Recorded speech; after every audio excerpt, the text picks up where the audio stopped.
Hey, gang. I think I'm on. Yep, there we go.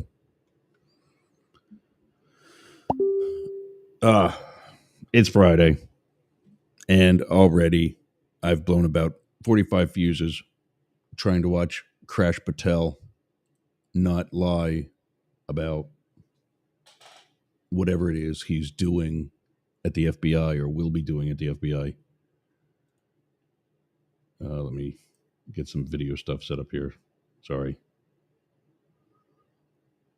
Oh, that one's okay.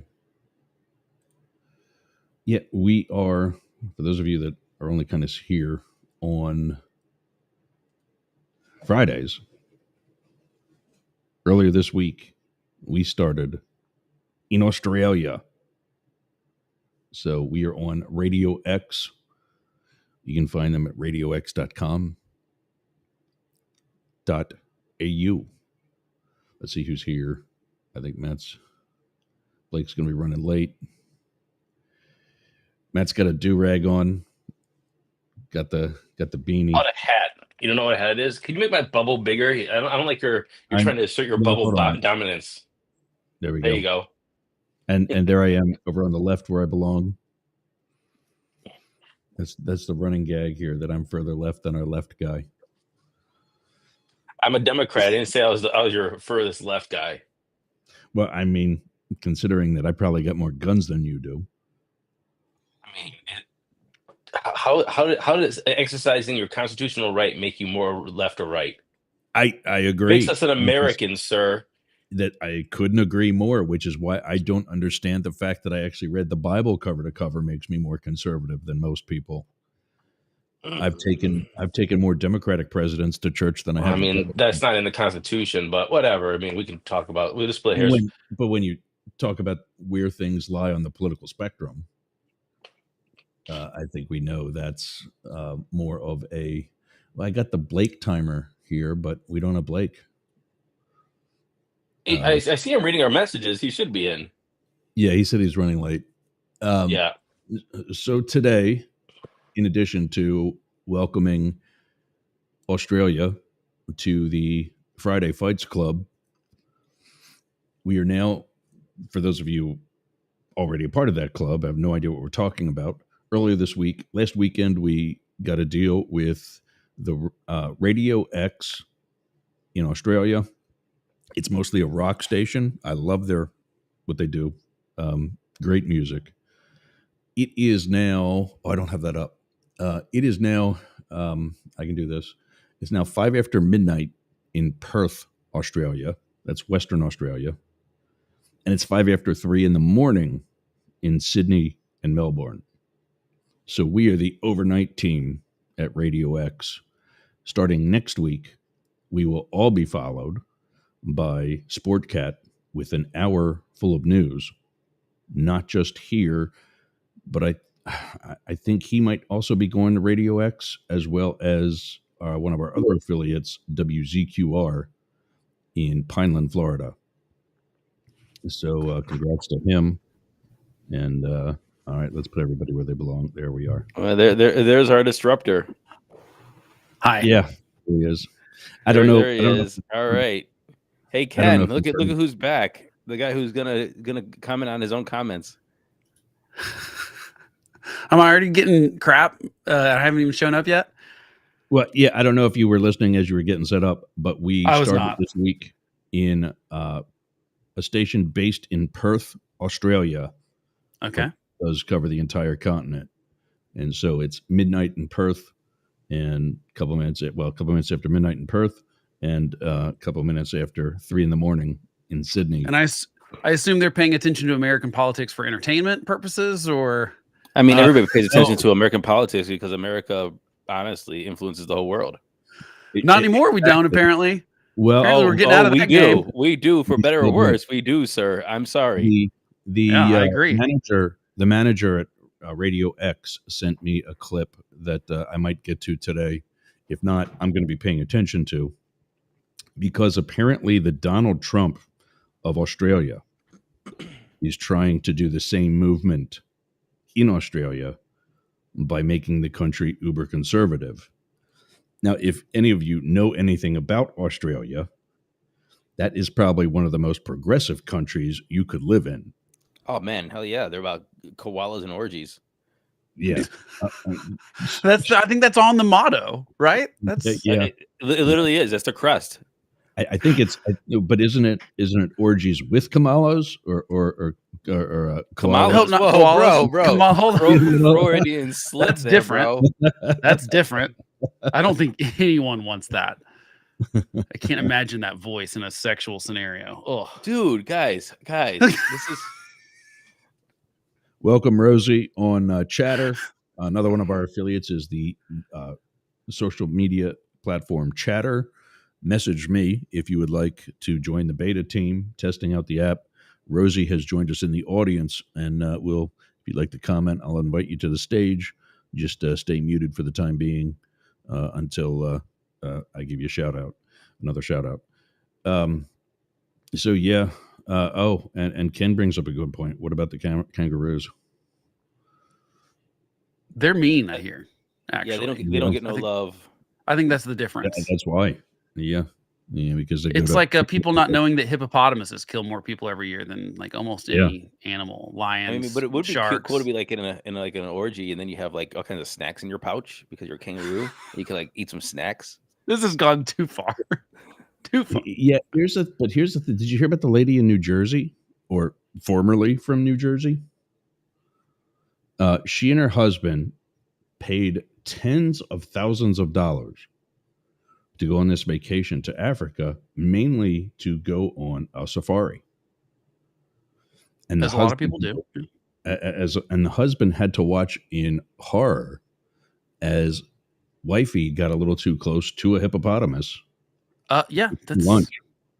Yeah, it's people think that they're just these cute animals. No, they're super territorial and they kill. It's like you compare it to shark attacks. We've got Shark Week. I'm sure Hippo Week would not be as interesting, but yeah, they kill hundreds of people every year. I don't know. I think they would get a lot of people's attention because now they're suing the safari company in New Jersey for not telling them that this was going to be a dangerous trip. I mean, why do you think it's called a safari?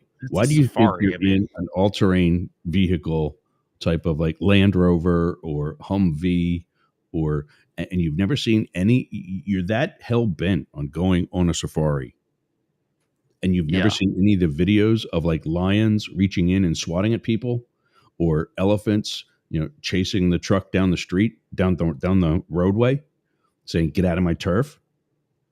You don't think this might be a little dangerous? I mean, that's the whole point of it. I mean, you never went skydiving? No, and I'm not going to. Do you know why? Yeah. Because I don't want to crash into a planet moving at 6,000 miles an hour. I think I would actually do it. It's not 6,000. Isn't terminal velocity like 140 or something like that? No, calm down. Planet Earth is moving through space at 6,000 miles an hour. You know we're on Earth. So are you. Yeah, I mean, dude. Yeah, exactly why I'm happy. You wake up in the morning and roll out of bed and just grab onto the ground because you're scared. Like, oh no, 6,000 miles an hour. Yeah. I mean, it's not. You're in the plane. You're not. It doesn't feel like it's relative. Oh my god. But I mean, I get it. Yeah, if negligence is one thing to sue for, if they did something negligent, but come on, it's not. This is just because you're stupid doesn't mean sort of like the story of the lady that was IVF'd the wrong baby. Like you can sue the clinic for that. That is. I saw that. That's going to be a massive payout, dude. I missed that, but what was somebody went in for like, I think it was like a hernia surgery. Oh, that happens all the time. Yeah. But they did the wrong thing. Listen to this. They go in for like a hernia surgery or something very basic. And they come out missing both arms and both legs. How do you heard that one? Where is this? Cambodia? You flip the charts. I mean, this is why, like when I had testicular cancer, they had me write with a like permanent marker on my legs, like this one, not this one. Yeah, I thought you were on your guy. Yep. Well, they had me do it on the legs, but yeah, the right and the left leg. But yeah, every kind of surgery like that now, if it is their if they're doing something to one arm and not the other one, or one knee replacement or the other, not the other one. Like they have the patient also write with a marker on their leg just to be I did not. absolute sure. My surgeon came in when they had the kidney stones removed because they stick this like McDonald's straw up the tip of your. That sounds terrible. And it's got, and on top of that, it's got a little it's actually got like a little claw on the front of it that it grabs a hold of this thing, and in the center of the claw is a camera, if you can imagine that. So it's watching what it's doing, grabs a hold of this thing, and then just backs it right out. But anyway, she actually came in and, like you said, with a magic marker, I'm lying there in my gown, and she looks at the chart.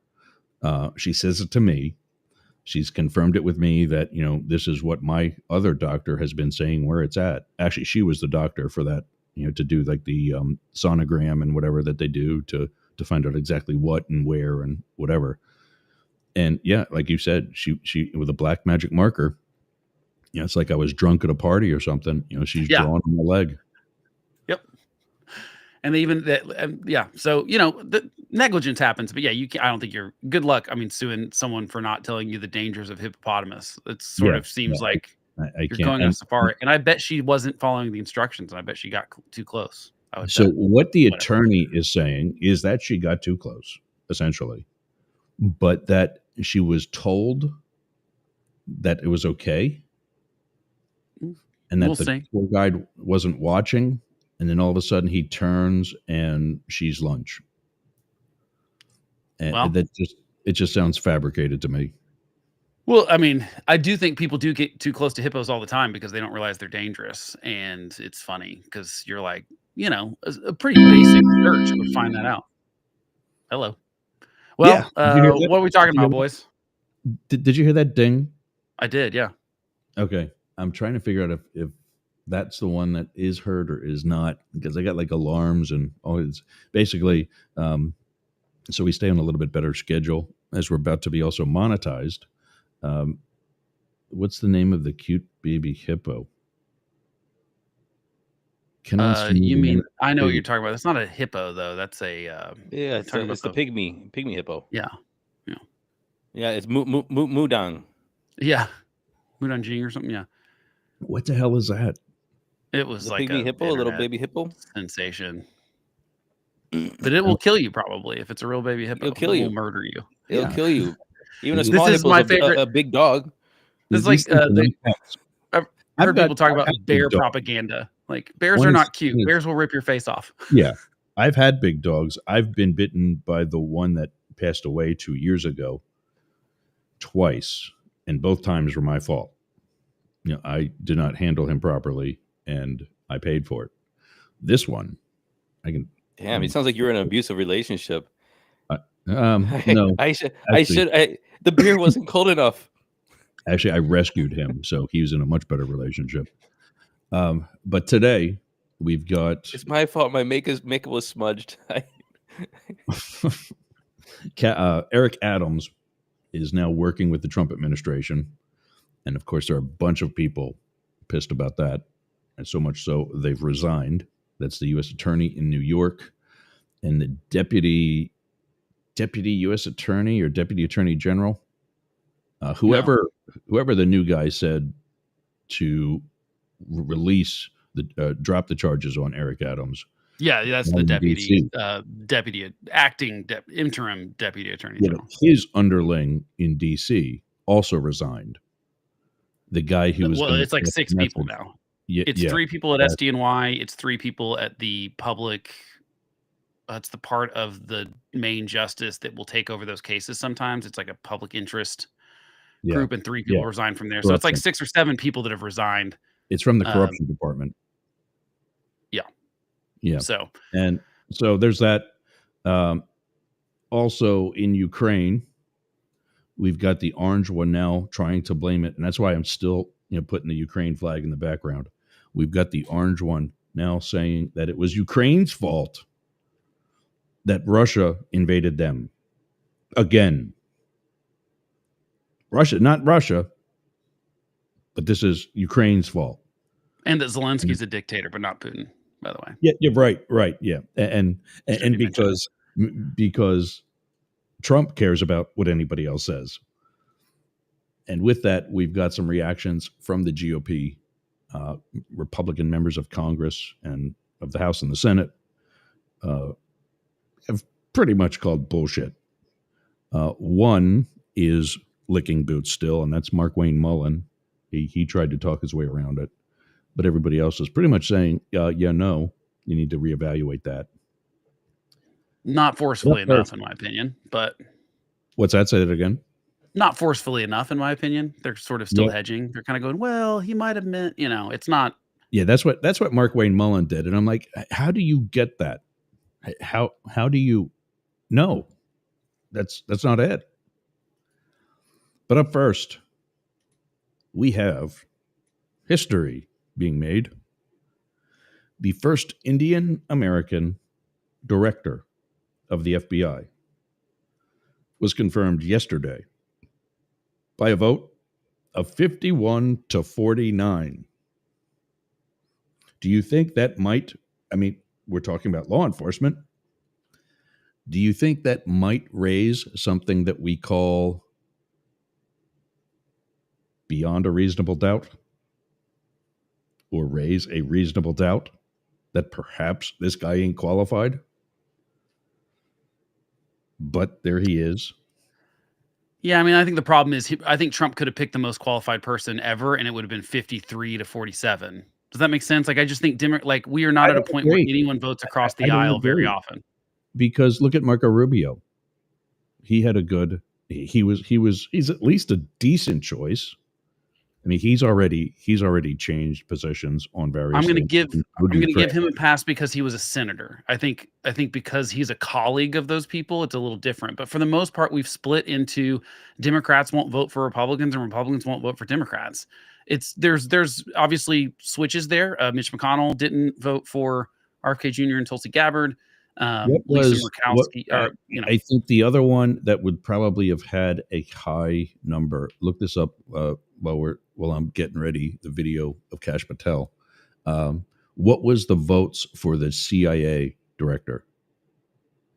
I'll look it up. That's the only other guy right now that I feel is remotely qualified, and that's only because during Trump 1.0 he served as the DNI. So actually, he's taken a demotion. Which again just shows Trump has no idea what he's doing. 74 to 25 was that one. So, there's plenty of Democrats on that one.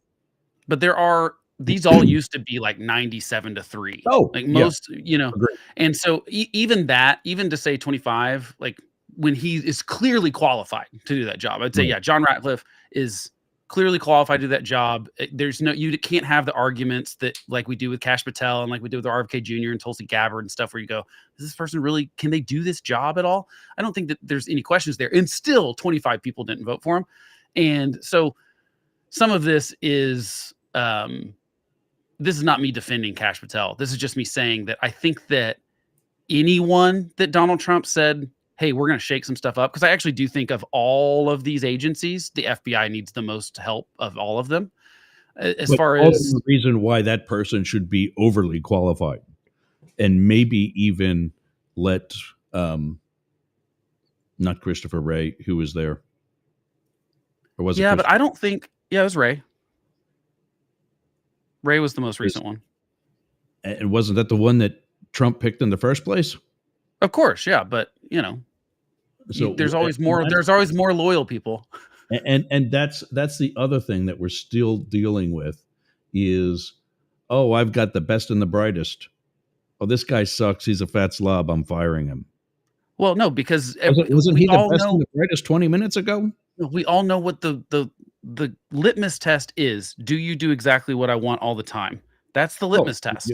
We forget to mention that, Donald.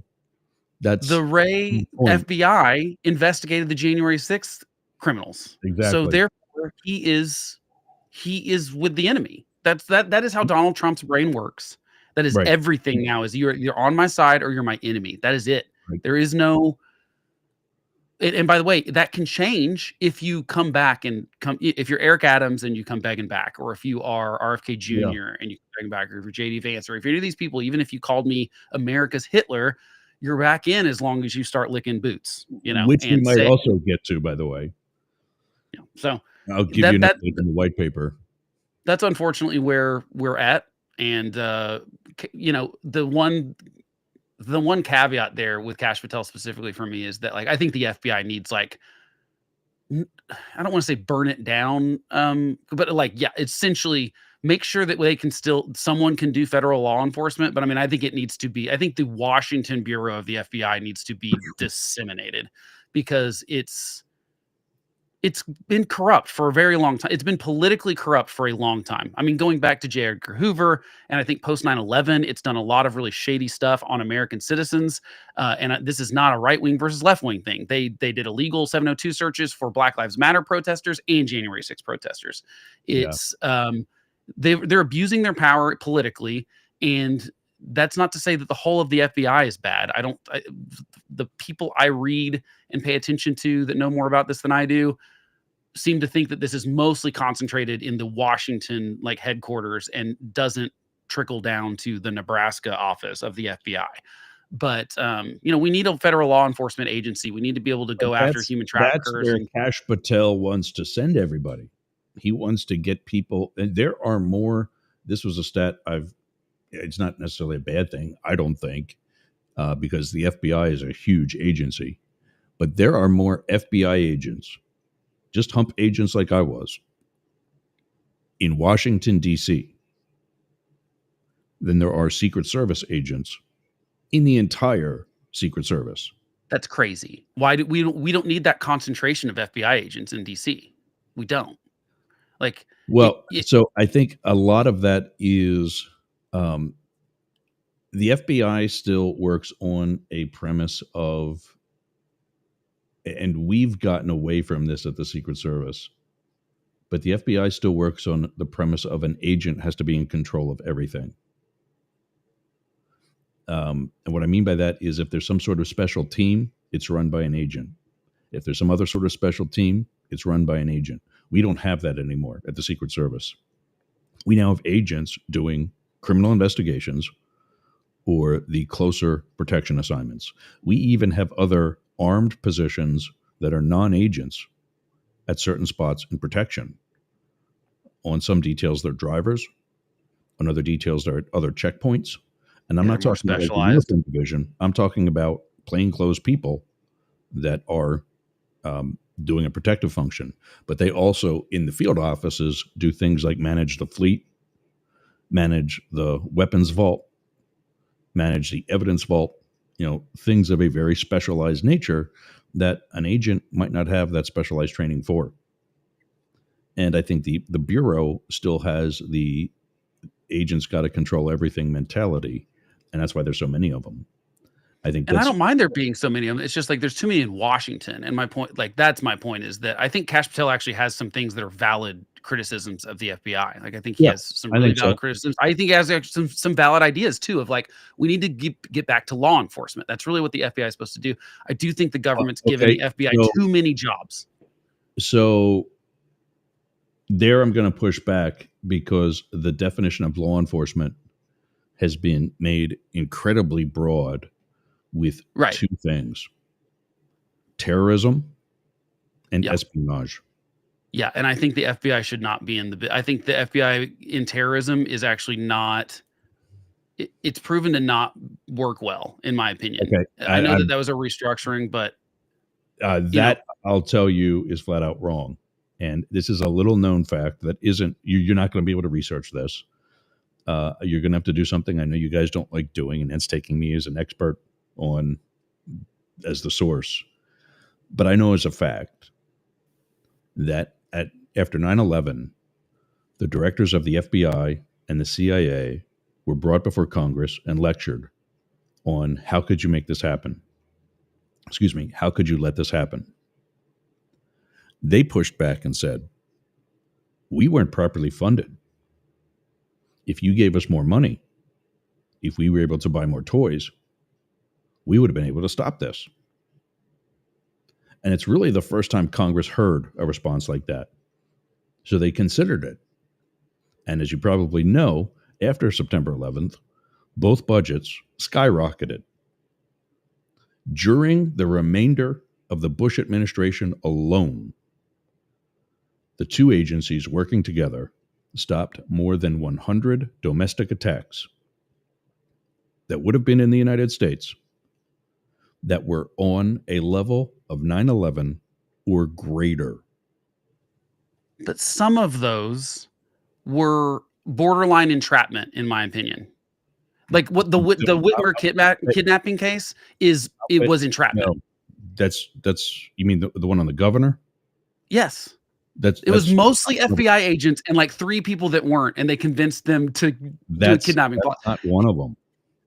That's well, not my point is there were other ones too. There's one where they got a guy who was clearly mentally disabled, and they arrested him for a plot to blow up a Chase bank. And really what it was is this guy was making some sort of threat online, and then everyone else around in this team were FBI agents, and they convinced a guy that was frankly too stupid to even potentially stand trial to go to be part of this bomb plot. My point is this does happen sometimes. Oh yeah, no, I'm not doubting that at all. But there are legitimate ones too. I watched a Netflix thing the other day about the New Jersey guys that were the guys that came from drove from Colorado, and they were freaking Al Qaeda. They were gonna blow up the subways. They were gonna set off there are legitimate.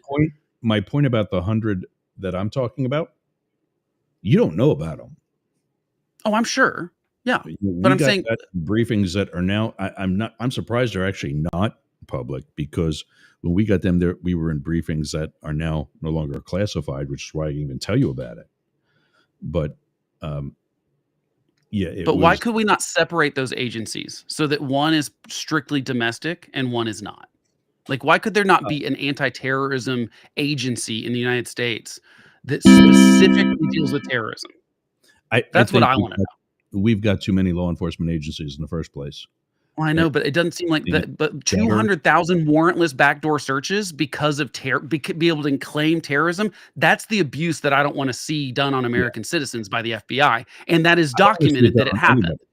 I don't want to see it done on anybody. It's happening right now. Right, but 200,000. Some of these so-called illegal immigrants are being taken into custody during unconstitutional warrantless searches. They're being bullshitted flat out. Sorry for the language on terrestrial radio, but they're being lied to by ICE agents to open the door. If I've got a warrant for, or even a suspicion that Blake Fisher is an illegal alien and needs to be taken into custody, or if I actually have a warrant for your arrest and you're in a building, I just can't go into the building and arrest you. I have to have a search warrant for that building. If that's your house, or probable cause that there's something going on, if a crime being committed in the moment. Yeah. Well, it has to be fresh pursuit. I have to have seen you go into the building, to the house, or to whatever other structure for me to be able to follow you in. I can't just say, oh, well, this is Blake's address, I'm going to kick the door in. Yeah.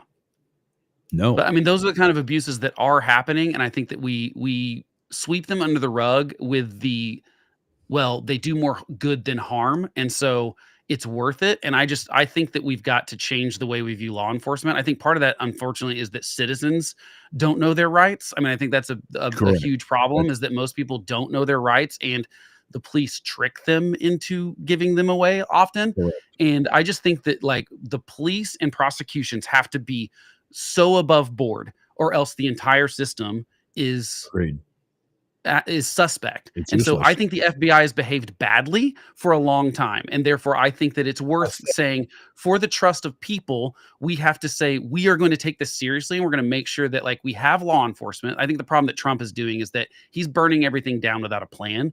And so there will naturally be child rapists. They're going to get away with stuff, and sex traffickers and drug traffickers and corruption and all sorts of stuff. If he just fires thousands of people in the FBI and doesn't fill them with doesn't have a plan for how those people are going to do those jobs anymore, there will be crime and it will go up and people will be upset about it, because that is one thing that almost always gets people upset at elected leaders is if crime goes up. If like prices go up, if inflation goes up, if crime goes up, those are bad things for incumbents, for people that the parties in power. So it would be wise for Trump to do this in a better way, but I don't, good luck. Yeah, good luck with that.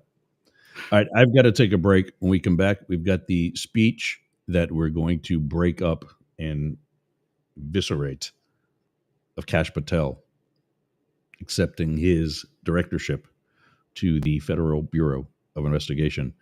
99.1 WDJY, America One Radio, 1400 or 107.1 KSHP Las Vegas, WZQR, Radio X, the UG, and the rest of the Mastiff Media Network.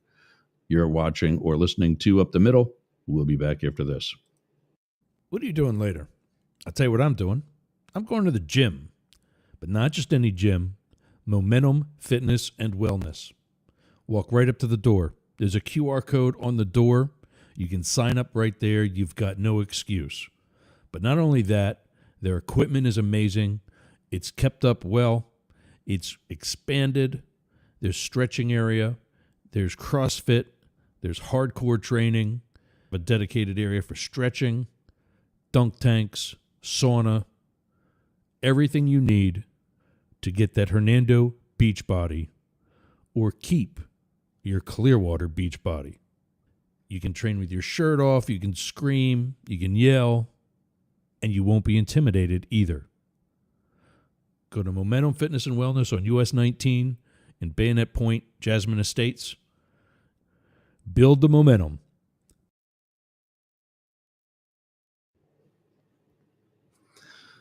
All right, so Rumble, we are an evenly, let me put you back there for a minute.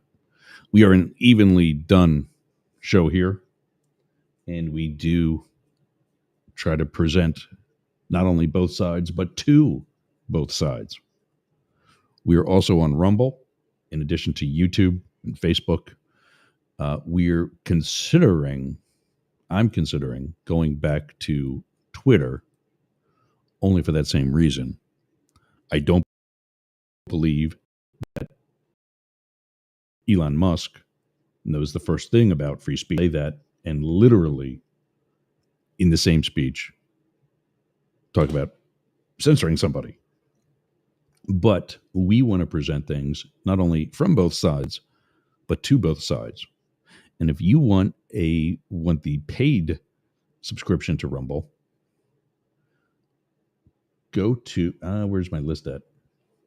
Message me here, and I'll take care of you, because I can get you a discount on Rumble for whatever their various paid subscriptions are. That's whether if you want to be able to have greater access or if you want to be a content creator yourself.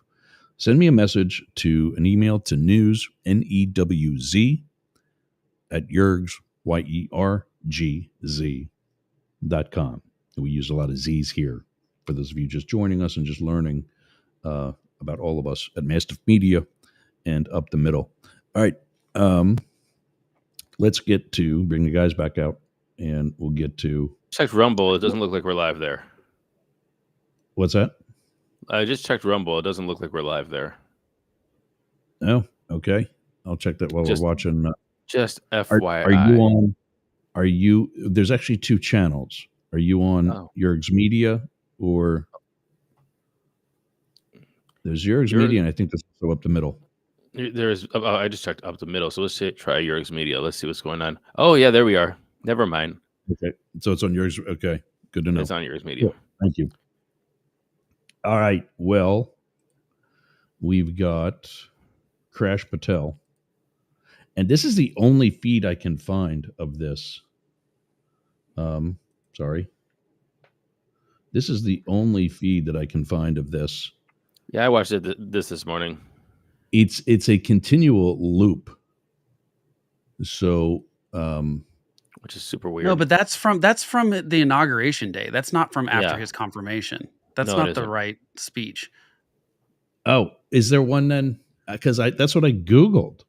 Or no, there's YouTube. one from. I think there's a short one from post him being, Krash Patel confirmed by Senate hearing. I mean, I can put it up. If you All right. Yeah. Well, he's got some stats in this that aren't too accurate. Well, I mean, what you think the Trump administration? I mean, this is nothing new. The Trump exaggerating numbers and not getting things No, right. no, I mean, this that's is my point. like what they do all the time. I'm this Kash Patel is a weird one because I think he actually is qualified in the sense that he was a prosecutor. He worked for. I mean, They like I came think up he with actually. it. But I think his enemies list is enough to He go. was a Okay, well prosecutor, maybe was- that's disqualifying. What Yeah, I numbers mean, do you know, there's are you certain disputing things though with what he said in there? I don't. Yeah, what are his numbers? Because we can just not something find the about video. It's which fine. was it? Well, I mean, violent crime in general went down every year during the Biden administration.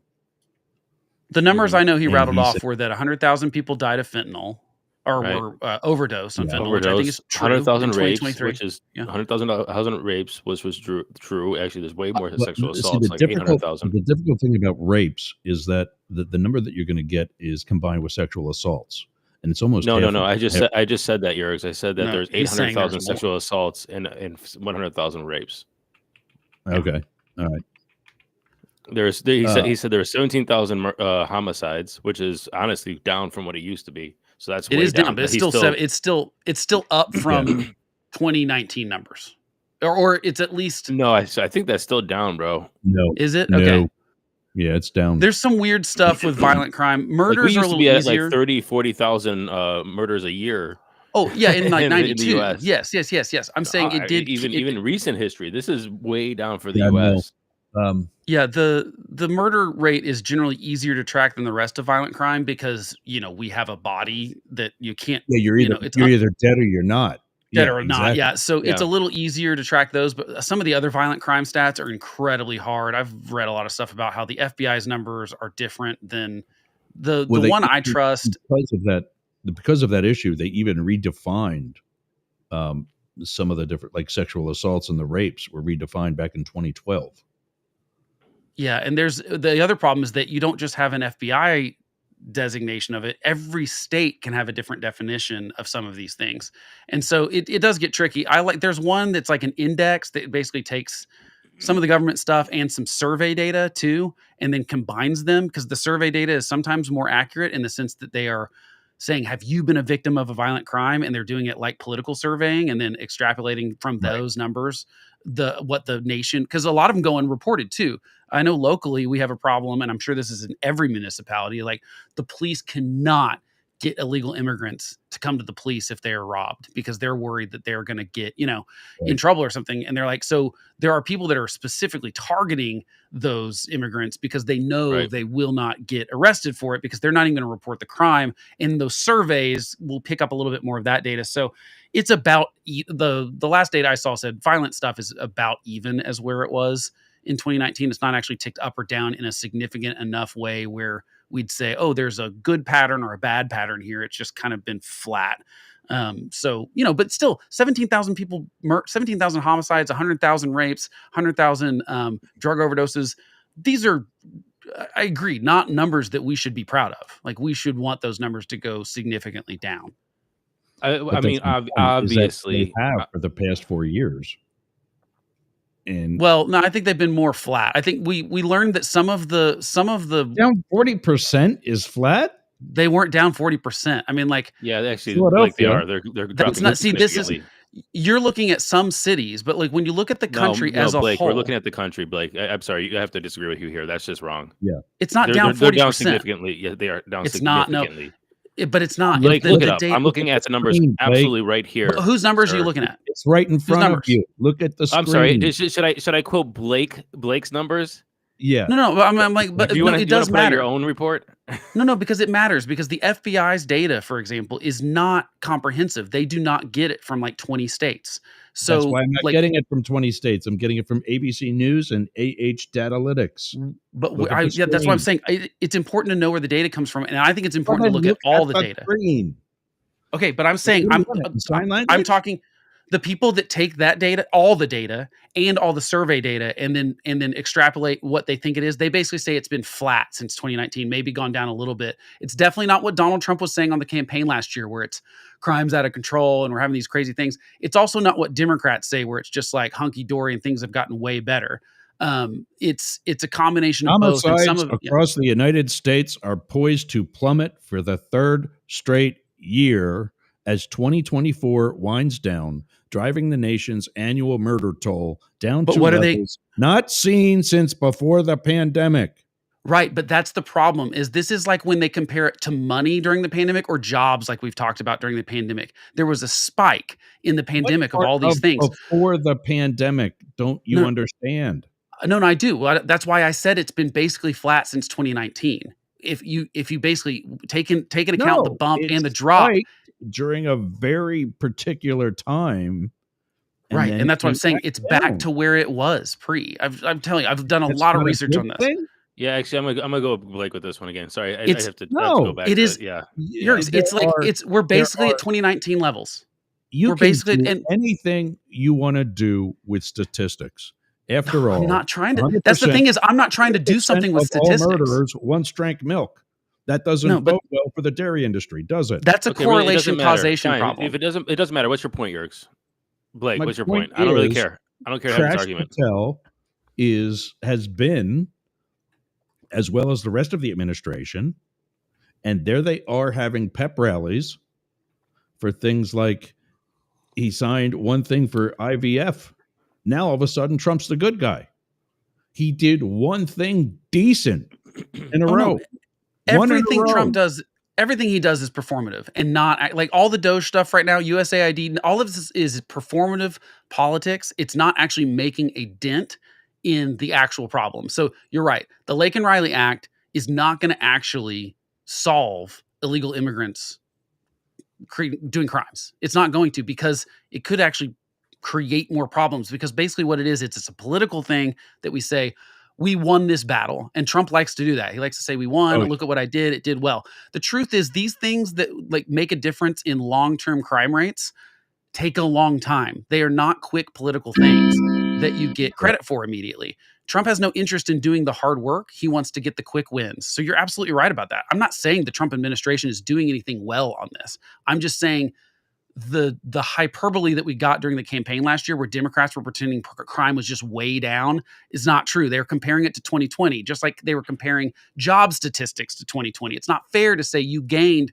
hundreds of thousands of jobs when we had a worldwide pandemic that caused hundreds of thousands of jobs to get lost. You know, it's not this, you're not really playing fair with the numbers, and neither is Trump. Trump's saying the crime's way up. He's also wrong. It was not way up last year compared to, especially when you look at the peak of 2020, but even if you look at pre-pandemic levels. So they're both lying for political reasons. There's still a problem there, though, and I would like there to be fewer murders, fewer rapes, I would like law enforcement to be able to do their job to put people like this behind bars. But, so I think... Let's spitball this, as the kids are saying today, and maybe, I don't know, put somebody qualified to lead the FBI? Yeah, but I would argue that he is qualified. The Department of Justice as a whole? But I'd argue he is qualified. Please. Look, I don't like Krash Patel. I think his enemies list, I think he does some really gross sycophant conspiracy theory stuff. He's not qualified. But on paper, he's... You can't have the FBI director saying things like that. Well, and you can't have the FBI director saying things like, we're going to stop Trump either. My point is, like, this is a problem with the FBI. He's not talking about Trump as in like a political candidate. He's talking about Trump as a dictator, which is exactly what he's become. And that's another thing we're going to talk about today, is the fact that our country is at civil war, and we are being led by the modern version of the Nazi Party. My white paper is going to be probably out later this month, maybe earlier into March, but it's obvious. And Blake, I'm going to win you over. I mean, I think until there's people shooting each other, it's not a civil war. No, it's not. It's a modern civil war. And that's the thing that you have to realize, is that our state's going to secede from the Union. We're not going to be charging the little round top or across the wheat field at Gettysburg. Our state's seceding from the Union. That's my qualification. I've actually, we'll talk about that too. But the second state what else starts we got? seceding from the union, I'll buy into it, but they haven't yet. I've seen a Well, reality. this is all I've so got a- roundabout, guys. You're boring the hell out of me. Like, can we actually talk about something, but we're just arguing about stuff that we can't prove to each other? This is so annoying. Actually, I'm going to do that. I've got a rally. But then from Blake's not Georgia, going to believe from you, and I'm not going Georgia. to believe you, and then I'm not going to believe Blake. Guys, this is not from productive. Georgia. Yeah, let's Well- talk about what actually happened this week, because I mean, I think it's bad enough. I don't think we have to theorize if we're in a civil war or not to know that like this is It's bad. not a theory. I don't need to prove anything to you. Then why are we show talking about if you don't it's- have to prove it to us? what- We're literally the guys in the Actually- conversation you're talking to. I don't know, because maybe it's my show. Okay. Because where did he just leave? I don't know. I just want to be a little brat.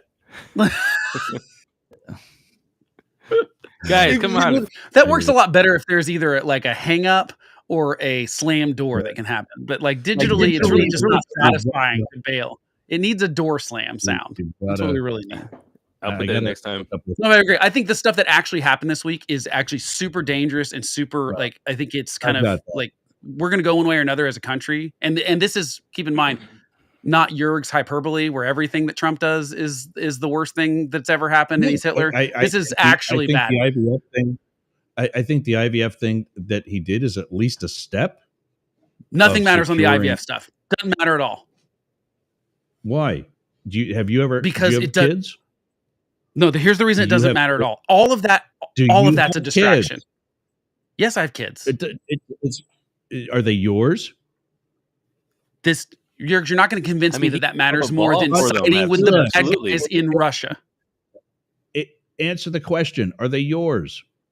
I'm not arguing IVF with you. I'm going to argue that him siding with Putin is a worse one. Talking about right now. You opened your mouth and said that he's not doing things that are relevant. As a parent myself of a child who's not biologically mine, I'm grateful for the fact that I could save this kid's life and bring him a better life that he would not have had otherwise. I'm grateful for all that too, but what does that have to do with IVF? Some parents are young enough to still make it worth their while to have a child that is biologically related to them. That's not going to have decades-long with traditional sexual practices. They need in vitro fertilization. That is not going to have the decades-long repercussions that siding with Russia in a conflict is going to have for the United States in the world. The United States. Welcome to being. It's also not the president. It's also not the president's call. It should be Congress's. It's multiple. 3 equal branches. I know you like to say they're not Congress equal. But I've got members of Congress saying that we're 3 equal branches. They're not. So if it's only because Congress advocates their power. You know more than members of Congress? Yeah, in this case, I think I do. Well, then why are you not still having a show on Jurg's radio? If you know so much. Here's my point, Jurgs. The Russia stuff. YouTube. Citing. I'm on 3 continents. I know, but this doesn't look. Here's my point. My point is that what's happening at Doge, what's happening with executive orders, what's happening with all that stuff will not have the decades-long consequences that we are now the bad guys on the world stage. We are abandoning our allies. It's going to have ripple effects for the rest of our lives and our kids' lives in a much bigger way than anything else does. What you don't have any picture of and realization of is that the president of the United States does 20 different things an hour. Right, but everything that Donald Trump has done so far, everything that he's done so far will be undone by the next Democratic president. Everything. It's all executive orders, which means it can all be undone. Every bit of it. Right. Except for this foreign policy stuff. Same thing to Biden? No, but that's my point, is that everything you complain about that's an executive order can be undone in 2028 or 2029, the second a Democrat gets in there, because it probably will be a Democrat that gets in there in 2029. So almost everything is just temporary, which is why it's foolish to do executive orders. This global conflict stuff is not temporary. If we abandon NATO allies, if we abandon Ukraine, if our word doesn't mean anything anymore, those people will start looking for security somewhere tell else, and it me. will be with China. And that's why that's a bigger story, and it's the thing that actually matters, and it's actually a hair on fire Don't tell situation. me. Tell the 70 million asshats that voted for this douchebag. Look, I agree. I think that American voters are to blame for this. They're going to get what they asked for when it comes to this. But I think that what's going on geopolitically with Russia, Ukraine specifically, and to some degree, there's other stuff, obviously. But Donald Trump's foreign policy seems to be he is going to isolate us to North America, and he's going to let us control North America. He's going to let China control Asia. He's going to let Russia do what it does. He's going to let Iran do what it does. And basically, everyone has their spheres of influence, and no one's going to mess with each other. That's what his goal is going to be. And it's not going to work. And it's going to turn into, it will cause actual World War III, not pretend Jurg's World War III that we're already in. It will cause a real one. No, it will cause the real one. When Europe has to defend themselves by using China instead, or has to capitulate to China, it will be different than it will be right now, because America has been a force for good. We defeated Nazism. About putting boots on the ground in Ukraine. Who is? The UK Prime Minister has been talking about putting boots on the ground in Ukraine. Right. And this will become actual World War III because of Trump's actions. On the ground in Ukraine? What? There aren't. You don't think? Tell that to the people in Ukraine. Tell that to the people of the Ukrainian soccer team that went and played a soccer match one day and went back to the front lines in Ukraine the next. I'm defending Ukraine here. I don't know why you think I'm not on Ukraine's side here. What are we disagreeing about here? I'm just saying this is the big story. Matt looks upset, and Ken wants to know his 2 cents. Oh no, continue. Ken will get my 2 cents. You will get my 2 cents. You guys are just arguing back and forth, so I'm just going to stay quiet until we get to relevant, constructive conversation. But you don't think what do you think the real problems are, Matt? I mean, right there on the screen. Look at the screen. Well, I mean, you don't even have to fact check it. Even shouting, "Look at the screen." Yeah, I mean, to call Zelensky a dictator and Ukraine are fact checked. And let's not pretend. And by the way, it's the rule of law stuff, it's the unconstitutionality, and it's the global stuff. That's what matters, in my opinion. Trump's saying that what was the quote this week? If you're saving your country, you break no law, or whatever his stupid thing was. Yeah. That's real quick before we continue with this. We are going to lose America One Radio, and I think also the UG. I don't know. I forget about that one. But switch over to jurgsradio.com. Or find us on Rumble, on Jurg's Media channel. Where else? Facebook, Up the Middle Radio Show. You can watch the video there as well. You can now go to radiox.com.au. That is our new Australian friend that has us every day, all day. Well, I mean, the entire show, 5 days a week. radiox.com.au. The UG.media. They do actually stay with us. It's channel XL. And WZQR in Pineland, WZQR FM.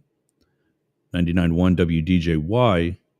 If you try to listen to them online, I realized their new website only has TuneIn. So you have to download the TuneIn app. And it's the only way you can listen to the station online, which is a pain because TuneIn, as apps go, actually takes up probably more data than any other of the radio directories that they could be on for free. TuneIn, I know as a fact, is $250 a month. Something I'm not going to do.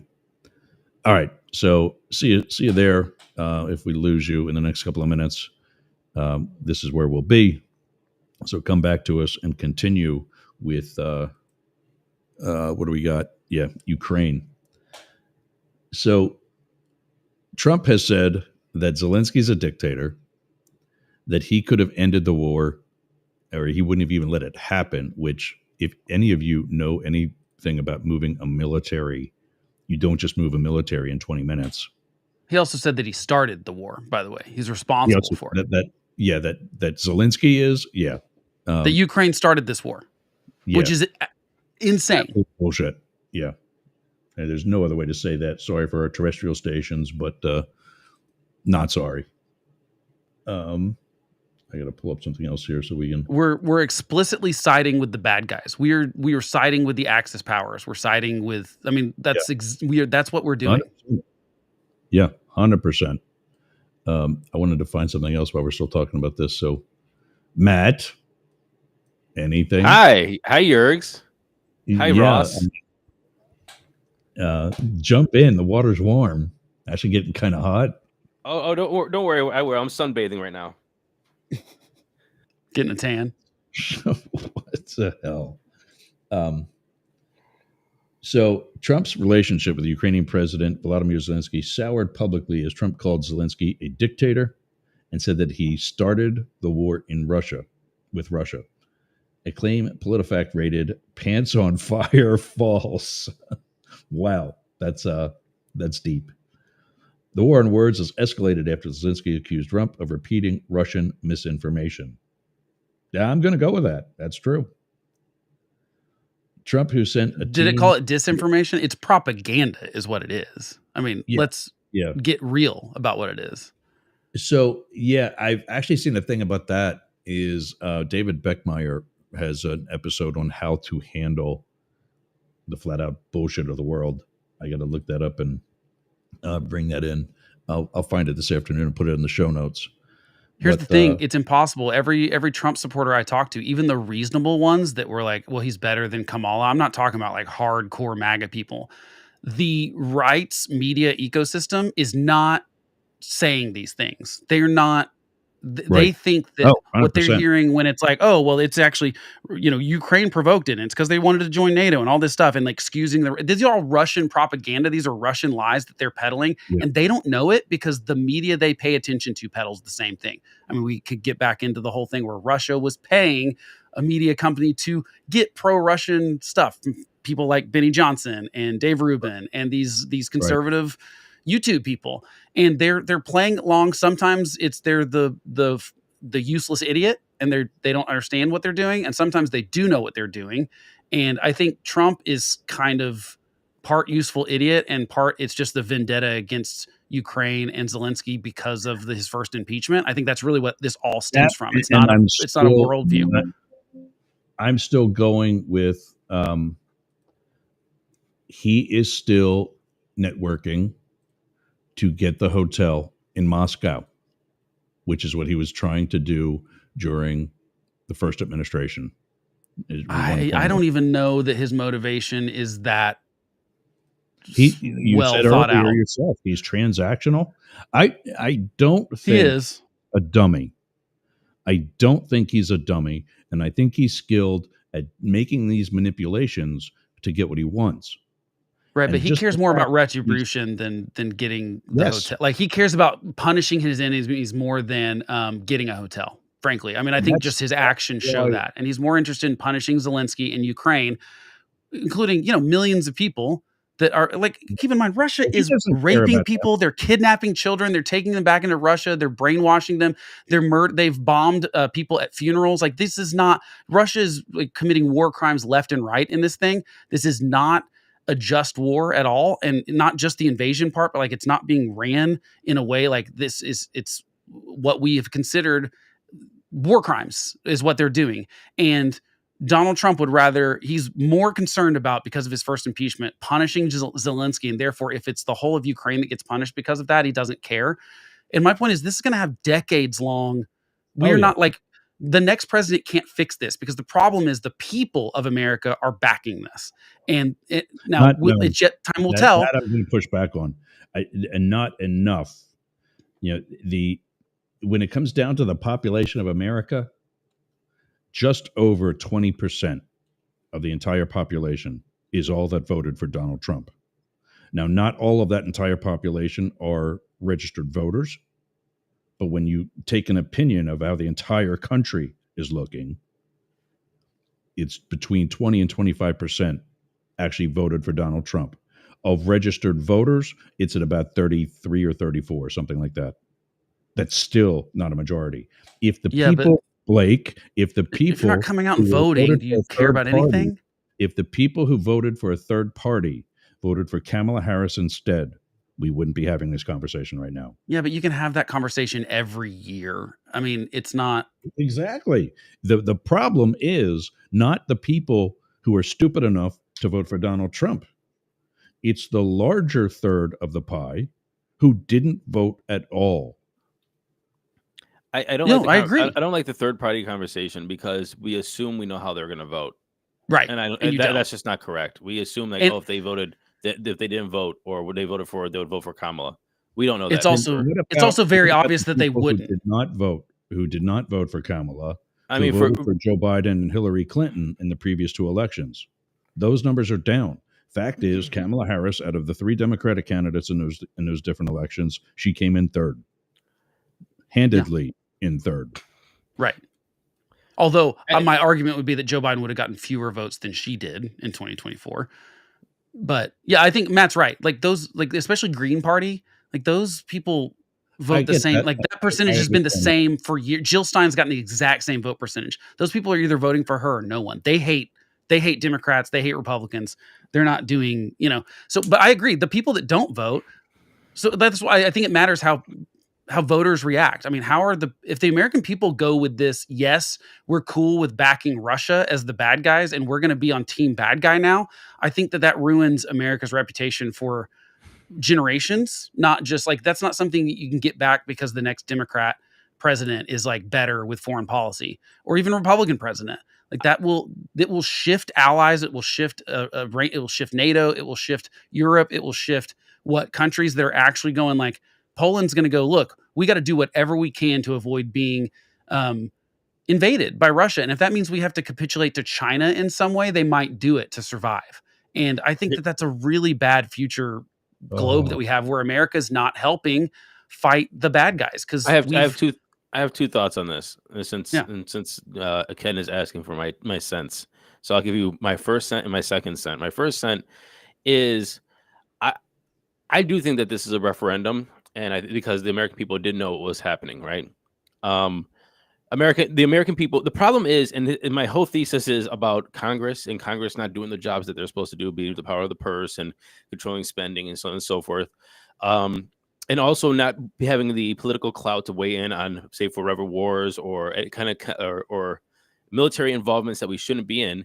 Is that the American people are capitulating to the fact that we have a feckless Congress and saying anything would be better. So when there are times that we should probably be involved, the American people are just saying, oh, I'm going to back off because this is why you don't have the votes for, say, Kamala or people coming out or not wanting to vote in a certain thing or voting third party, or it's because the American people have been led down that road so many times that they're like, I'm just going to be hands off. You do the thing. And that's why we see Doge coming in and making cuts like they are, because it's not because that wasn't handled in a different way.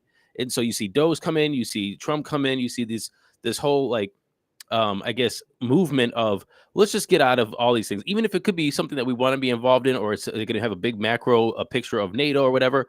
People are going to just say, you know what, we just want to be involved. So I think that's what we're seeing. And the second one is I'm really shocked with and I don't want to be, I guess part of my fatigue with the past with the previous 4 years of Trump and this one, and I'm not going to buy into this again, is the Trump fatigue, where there's this outrage of all these things that Trump is doing. It's not, and it's like we didn't know what was going to happen. There's two playbooks Trump has.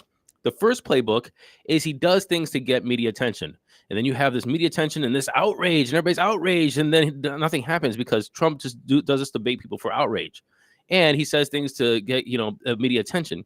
He knows how to work that. But at the same time, you get outraged and you get fatigue and you're not paying attention to other things. The second one is Trump campaigned on all of this stuff, moving through the whole thing. The Republicans campaigned on it. Trump campaigned on it. So people who are surprised that he's going to be buddy with Putin, it just wasn't paying attention. If people are surprised that there's going to be a beachfront property that's going to be new resorts in Gaza, haven't been paying attention. People are that surprised that Elon Musk is there and he's going to cut like Doge, hasn't been paying attention. And so it's like, I'm just more shocked that all of this is hindsight 2020 or moving forward with this weird kind of like knee-jerk shooting from the hip outrage when he literally telegraphed every step of the way what he was going to do. And so I'm just okay. Sure. We knew Krash Patel was going to be there. We knew about RFK Jr. We knew about Tulsi. We knew about all of these people he was going to hire. He knew about the billionaires. Like, why are you surprised? Why are we outraged? Doesn't that worry about America, that we want a king, we want a dictator, we want an authoritarian, we want the Constitution? Because in my opinion, Congress is feckless. All of the things that we're talking about right now is Congress's responsibility, that they vetted to the executive branch because they want to have EOs, because they didn't want political blowback on their constituents, because they didn't want to do all of this, because they didn't want to get involved with Iraq, back to the first Iraq, the second Iraq, everything that happened after 9/11. Congress didn't want to weigh in on any of that, and they just passed the buck. And now we need a balance of something, and Congress isn't acting, and that's what happens when you have a king. And so the best quote I heard last week was, for a tyrant or for a king to prevail, Congress needs to be silent. And that's what we're having. Congress is being silent, and they've always been silent for 20 years. So am I surprised? And people who are surprised, have you not been paying attention? But again, this comes down to voters, though. I've been saying that he has been Putin's bitch since 2017, and that was everybody and so everybody's surprised, like, oh my God, he's gonna go over there and tug him off. Of course he's gonna tug him off. Yeah, but here's the problem, I think, Jurgs, is that's the wrong framing of this. I still think that's the wrong framing, and I'm gonna pick on you because bitch. It's obvious. Yes. No, because that's not the dynamic here. The dynamic here is he hates Zelensky for the first impeachment thing because he didn't give him the dirt on Joe Biden. That is the motivation here. It's not that he loves Putin; it's that he hates Zelensky in Ukraine. No, and so when you talk about Kim Jong-un, about how his people straighten up when he walks into the room. That's he admires dictators for sure, but that's different. My people work for me and they have a salary, but I take care of them. They don't straighten up. You guys don't straighten up when we come on the air. Yeah, because you've got your own thing. Right. I'm just saying, I think the problem with Trump coverage, specifically in the media, is because they've said everything is a hair on fire constitutional problem since 2016. Even the stuff they made up, even the stuff that ended up being true, they claimed was a hair on fire thing. Now we've got a real problem. We've got Donald Trump explicitly using the Department of Justice as a bargaining tool with Eric Adams to basically say, hey, we'll dismiss your case, but it's a weapon. He's doing exactly what he claimed and his supporters claimed Joe Biden did, which I think to some degree there's some there with the Biden Justice Department doing some stuff that I think was not above board. Doesn't mean that Trump is innocent on the stuff that happened, but I think the way they did some of the stuff was wrong, and the Justice Department shouldn't have done it in the way that they pursued the Trump criminal stuff. However, this Eric Adams thing is such a perfect example of dismissing the case without prejudice. It means that they can pick the case back up, which means if Eric Adams doesn't do exactly what Trump wants him to, they'll just stick the DOJ back on him. That's the problem. I've got different issues with making a deal with Eric Adams. For 23 years of my law enforcement career, I've seen prosecuting attorneys make deals with criminals, and that's part of business. This isn't a plea deal. This is dismissing the case. That's totally different. Well, it's no, but you didn't get nothing out of it, did you? No. Yeah. There's plenty of guys that never went to jail, never were prosecuted, never looked at because they got immunity. That's the same thing. What you're saying. Yeah, but that's not what's happening here. Because he's not getting a pardon, he doesn't have that immunity. And I agree with that. That's 100%. And not even just that. They're not dismissing the case with prejudice. You can dismiss the DOJ and by the way, I want to say legally, the Donald Trump and the Department of Justice 100% within their rights constitutionally to dismiss a case they want to dismiss. Correct. I'm not saying there's anything illegal that's happened here or even unconstitutional. What is corrupt about it is the fact that they dismiss the case without prejudice so that they can use it as a weapon to threaten Eric Adams to do what they want him to, or else they can prosecute him again. Well, I do think the judge will probably come in and say it has to be with prejudice. I think that's not even an issue, because anytime if we've got you sitting in a chair and you're in a proffer and the U.S. attorney or a district attorney, if I'm helping a state case, is sitting there and they're offering you a deal. If you take the deal and then go back on it, you're going to jail. Right, but keep in mind, this is not a deal. This is not a deal. This is a Yeah, this is a it's the same political thing. quid pro. No, but it's not the same thing at all because you have on But that's paper my point. You're saying political pro quo. That's what quid pro quo. every deal that any prosecuting attorney makes. They Hold are, on, but they're are very, for, very you hold different. on. They are for giving a stat. They're not going to get that arrest stat, so they can get another arrest stat. And this is the problem that I have with this Eric Adams thing, is that you do that in effort to go after Mr. Big.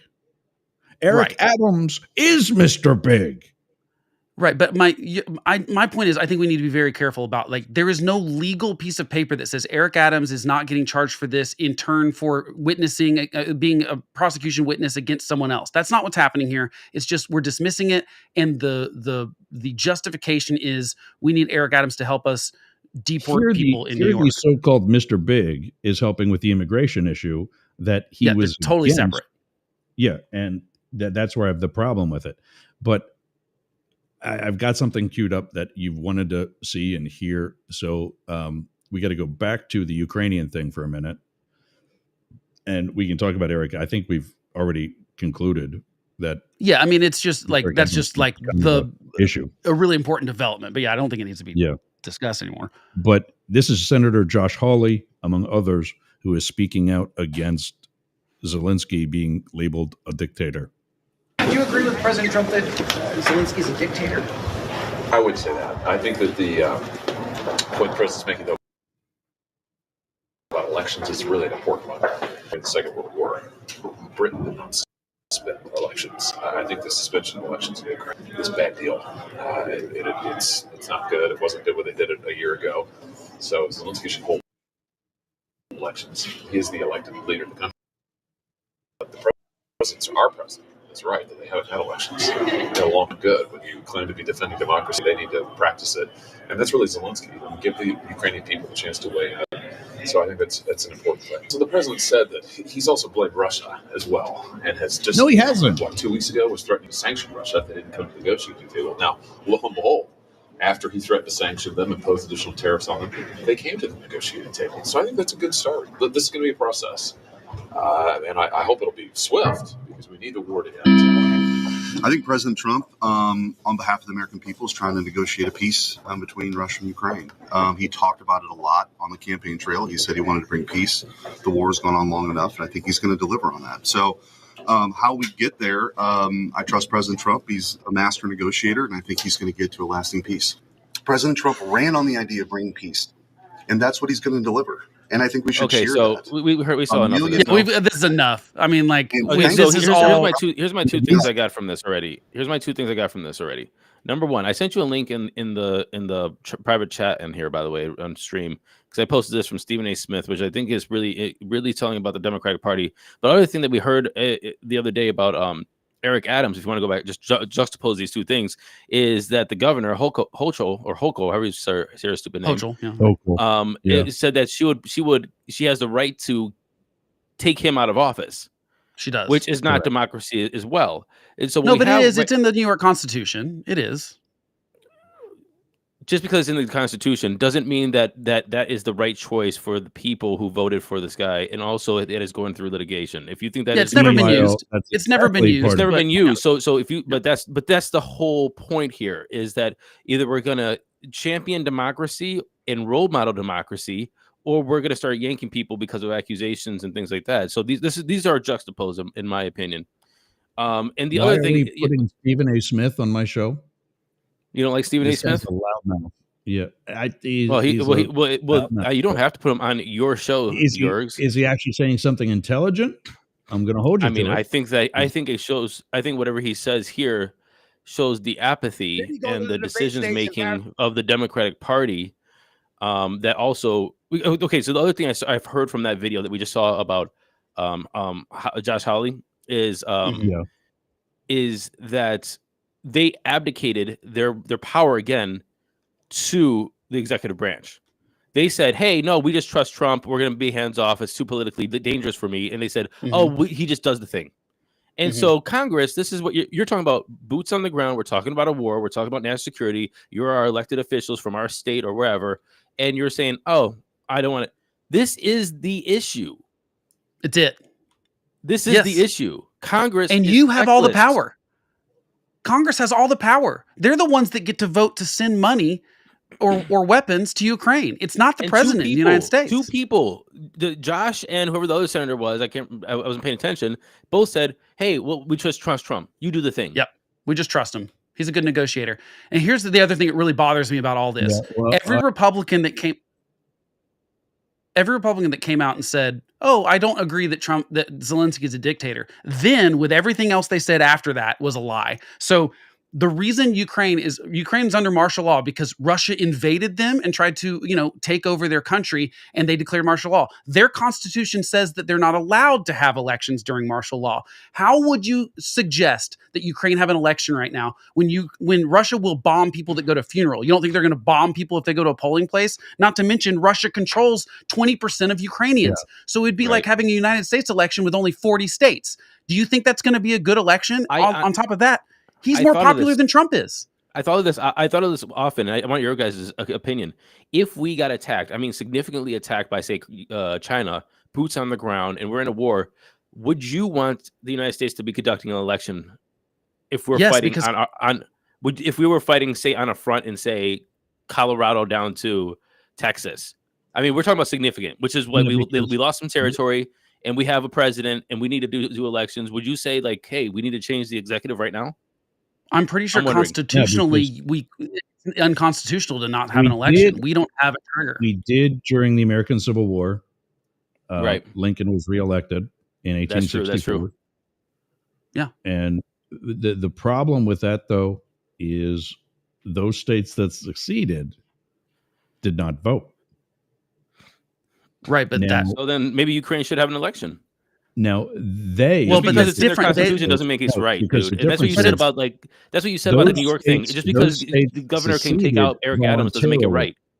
Those states seceded voluntarily.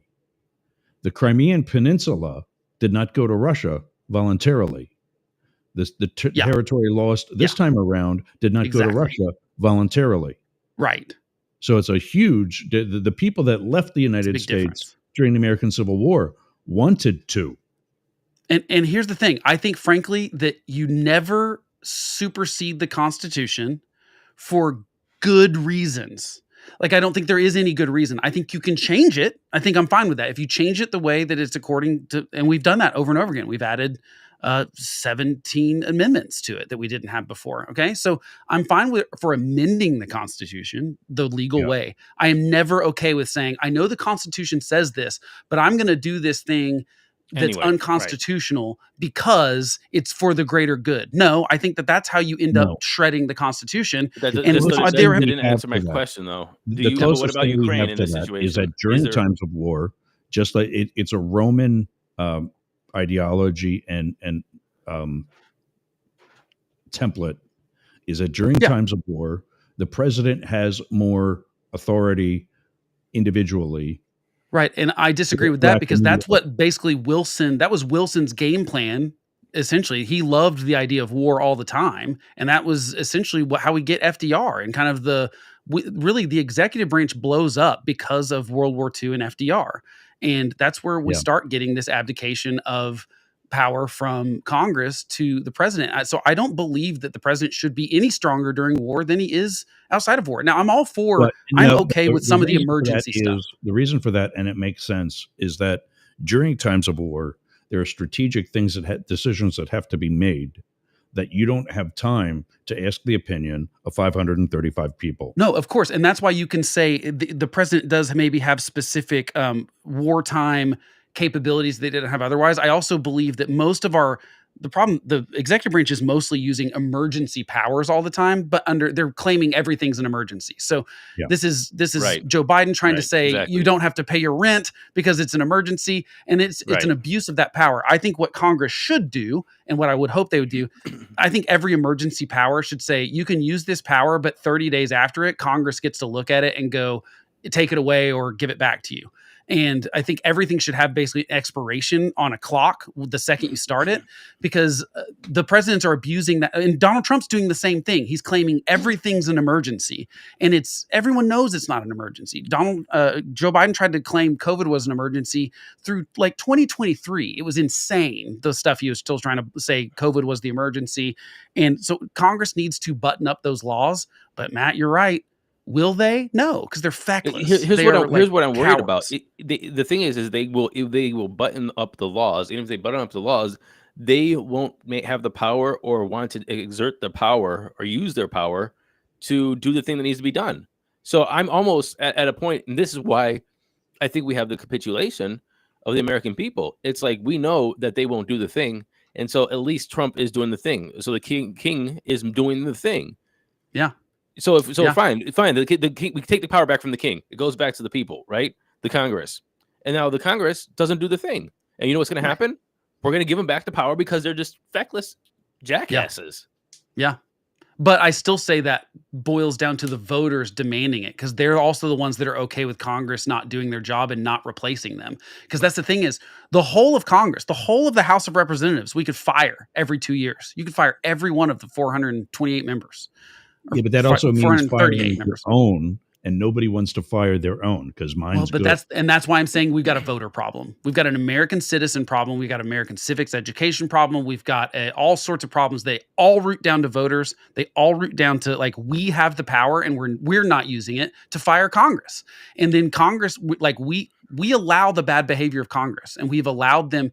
We reward them for doing the stuff. So it comes down to us, like every single time. There's no way you can slice this 100%. That the voters are not responsible. I said that earlier. Responsibility, sir. The biggest third of that party is the one that doesn't vote. The biggest third of that pie is the one that doesn't vote in the first place. Yeah, although I'll be honest, I don't think I want them voting. I think if you don't, you know what I mean. There's some people that I go. There has to be an improved, not an eliminated, but an improved Department of Education, so that they can properly fund departments of education throughout the country. I'm actually fine with getting rid of the education department. I think it's a waste. My son, no, because that's what helped me pay for it. Because do we need the department to do that? They could just send the check to you. They do. Why can't the Treasury Department just send you the check? Like, why do we need the Department of Education? Somebody's got to make the decision on what gets paid for and what doesn't. No, that's what I'm saying. The Department of Education is not done well at. We've not improved on one metric in education since the Department of Education existed. Not one. There's no metric that we're better at. We've not improved on any metric. The point of that is the states still have control of what their kids get taught. That's the problem. Right. Florida sucks. Oh no! You're saying you want the Department of Education to take over education in the country? I'm absolutely against that. But I want Florida federalism. Can't do it. Florida can't do it. Why are all 50 states not within 1 or 2 points of each other? Because you've got people like Ron DeSantis down here saying we're going to give control back to the parents. Why? All of your parents are convicted felons. Or people that dropped out of high school. That's ridiculous to claim. Every parent in Florida is a convicted felon. One of the few states where convicted felons like Donald Trump are still allowed to vote. I don't have a problem with that. Average Florida adult finished 10th grade. Average. Right. So you're saying because they're uneducated, they shouldn't have any control. 71% of Americans have a 7th or grade or reading level or lower. Yeah. So my point is, you think what is the Department of Education done that's Florida. Good? What do you think?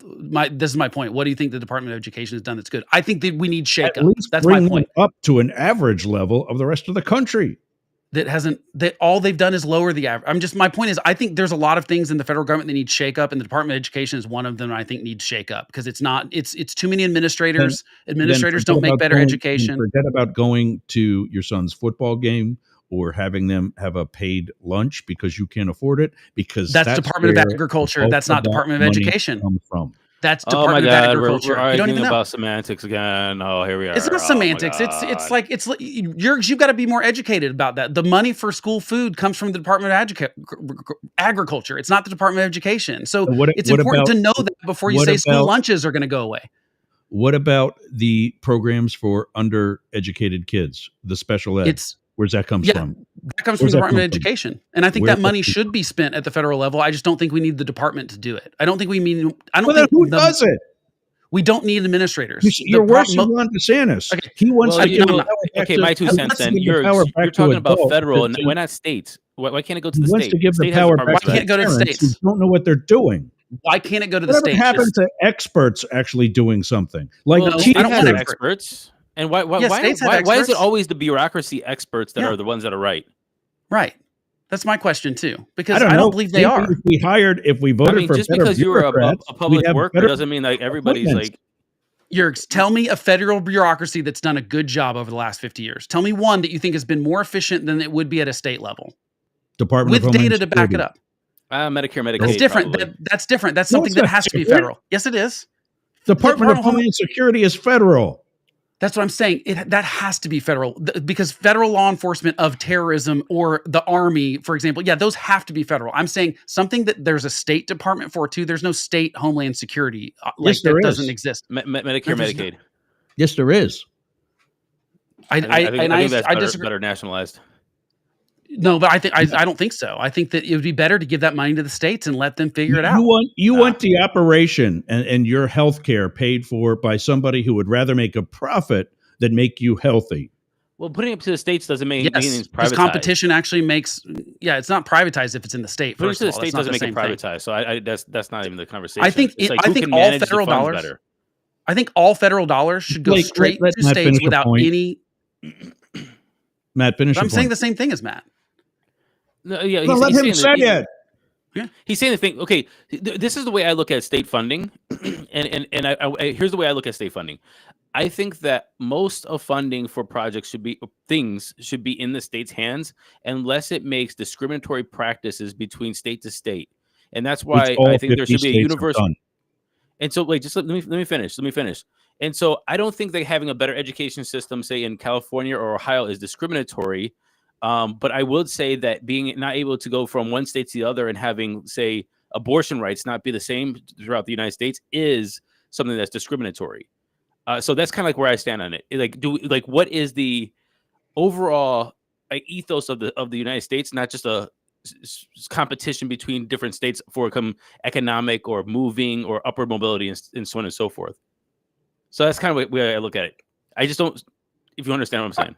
And I go a little further and say, if it's not a constitutionally protected right, it's not something that the federal government gets to enforce on states.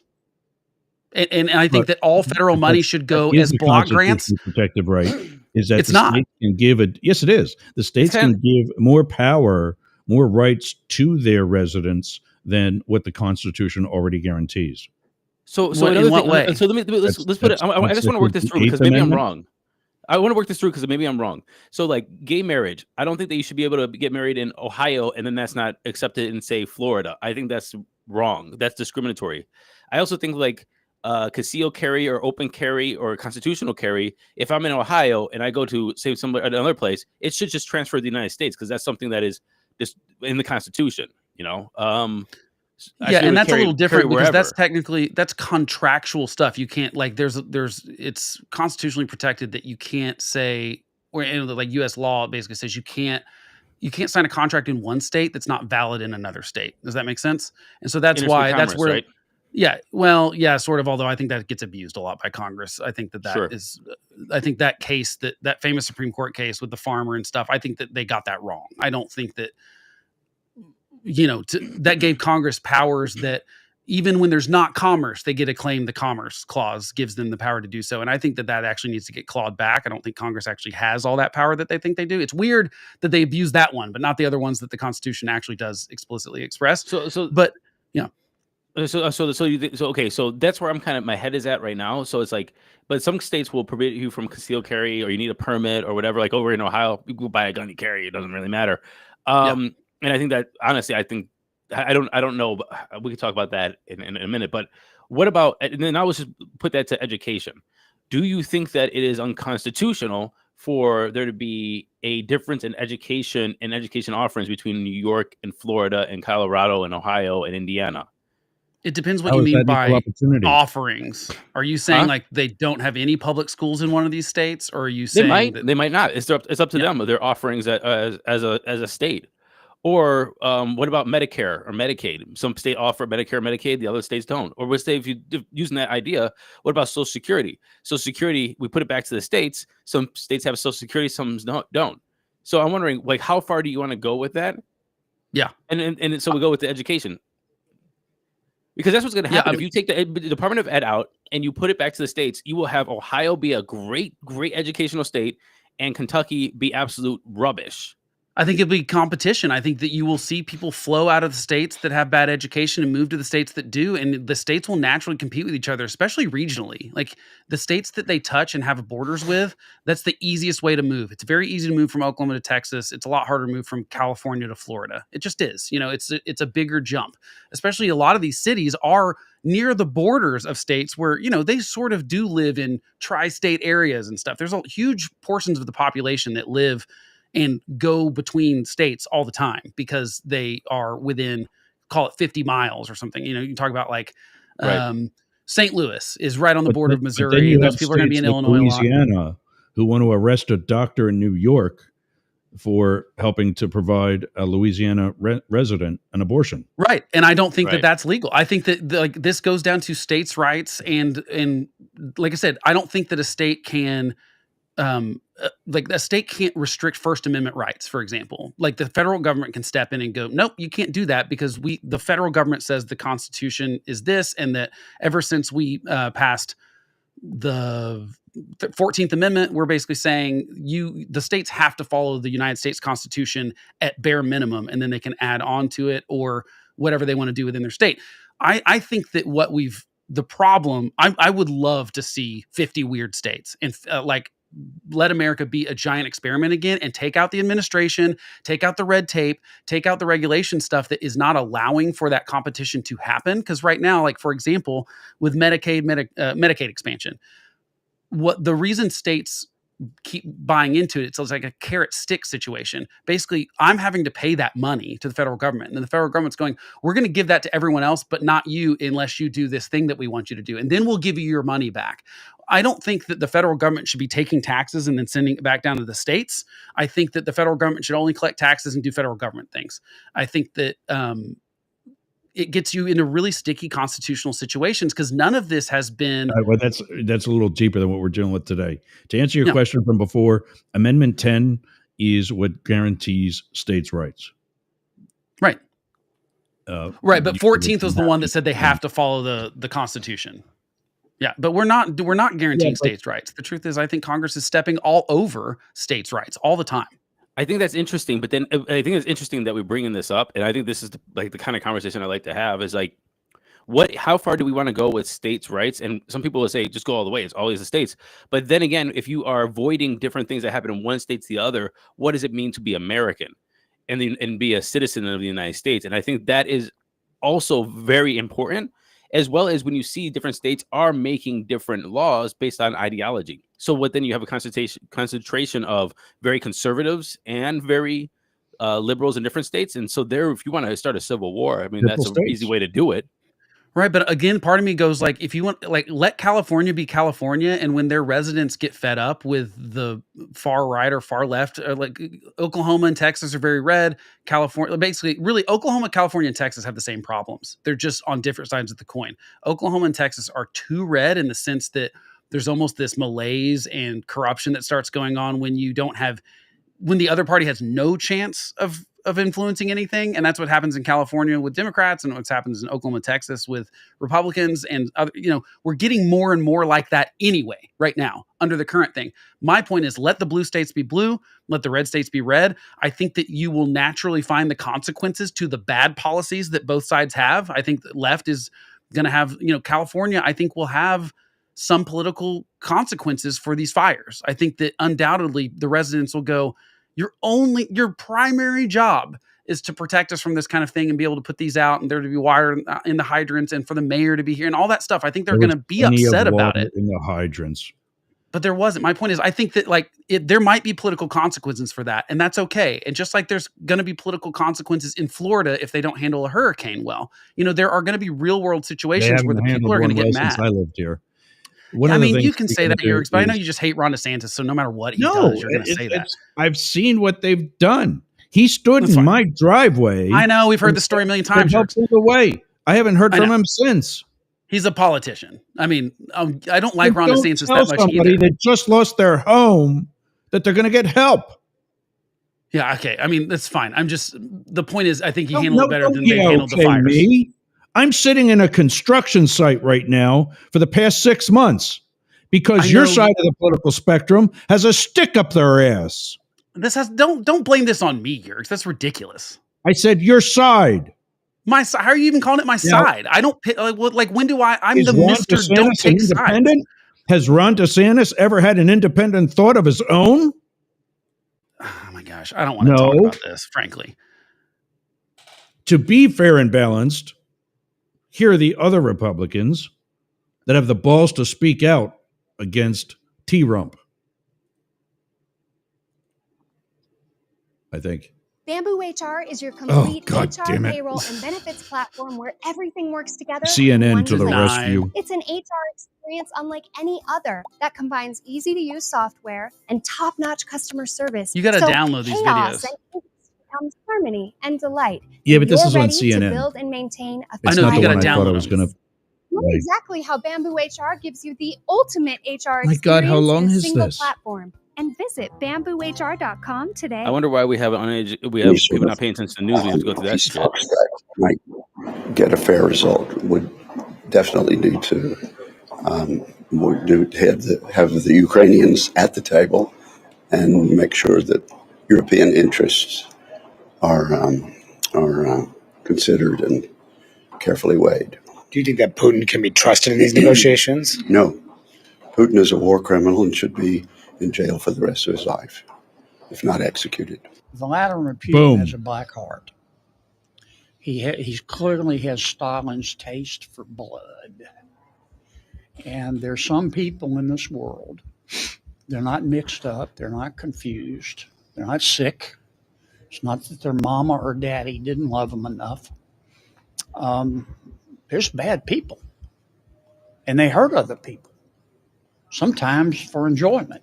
And they take other people's stuff. And some of those people run countries. And one of them is Vladimir Putin. He's an evil man. Welcome to Car Breakdowns. Yeah, but will they put their money where their mouth is and actually like stop Trump from doing what he's doing, which is siding with that evil person?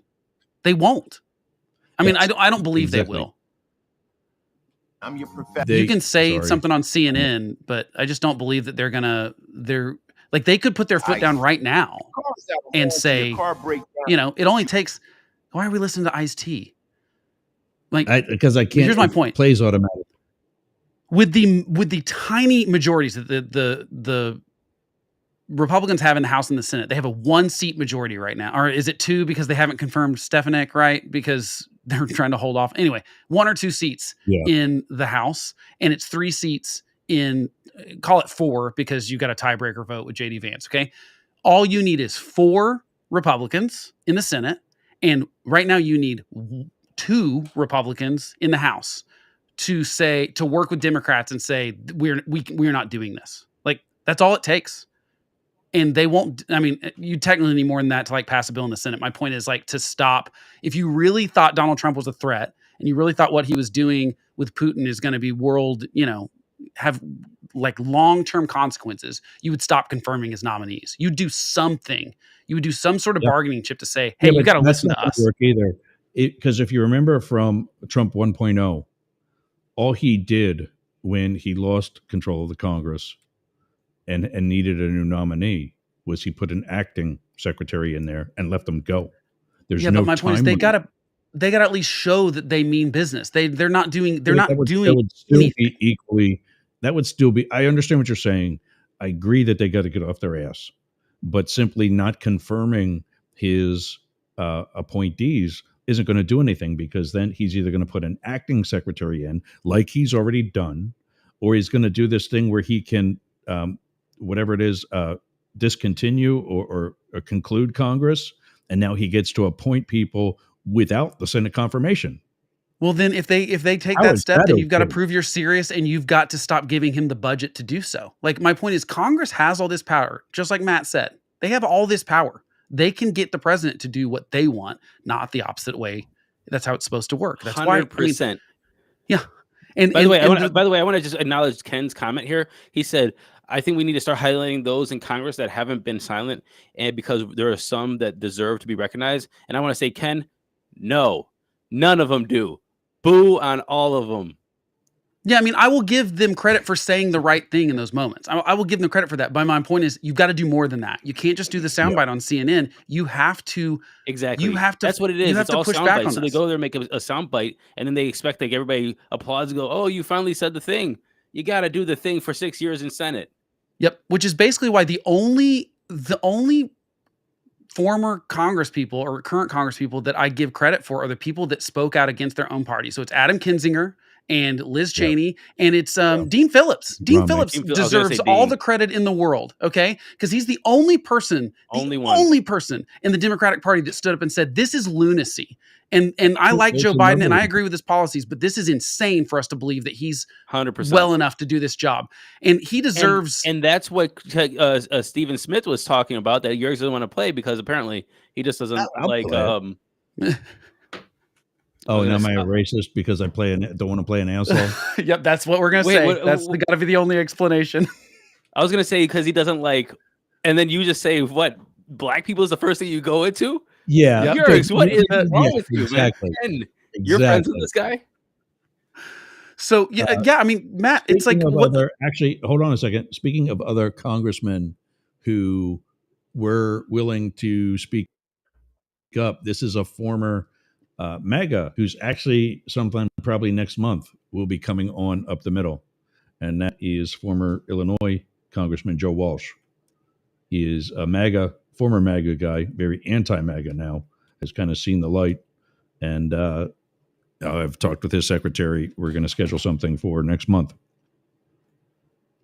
So can I tell you my silver lining in all of this? If there is a silver lining in any of this, Go ahead.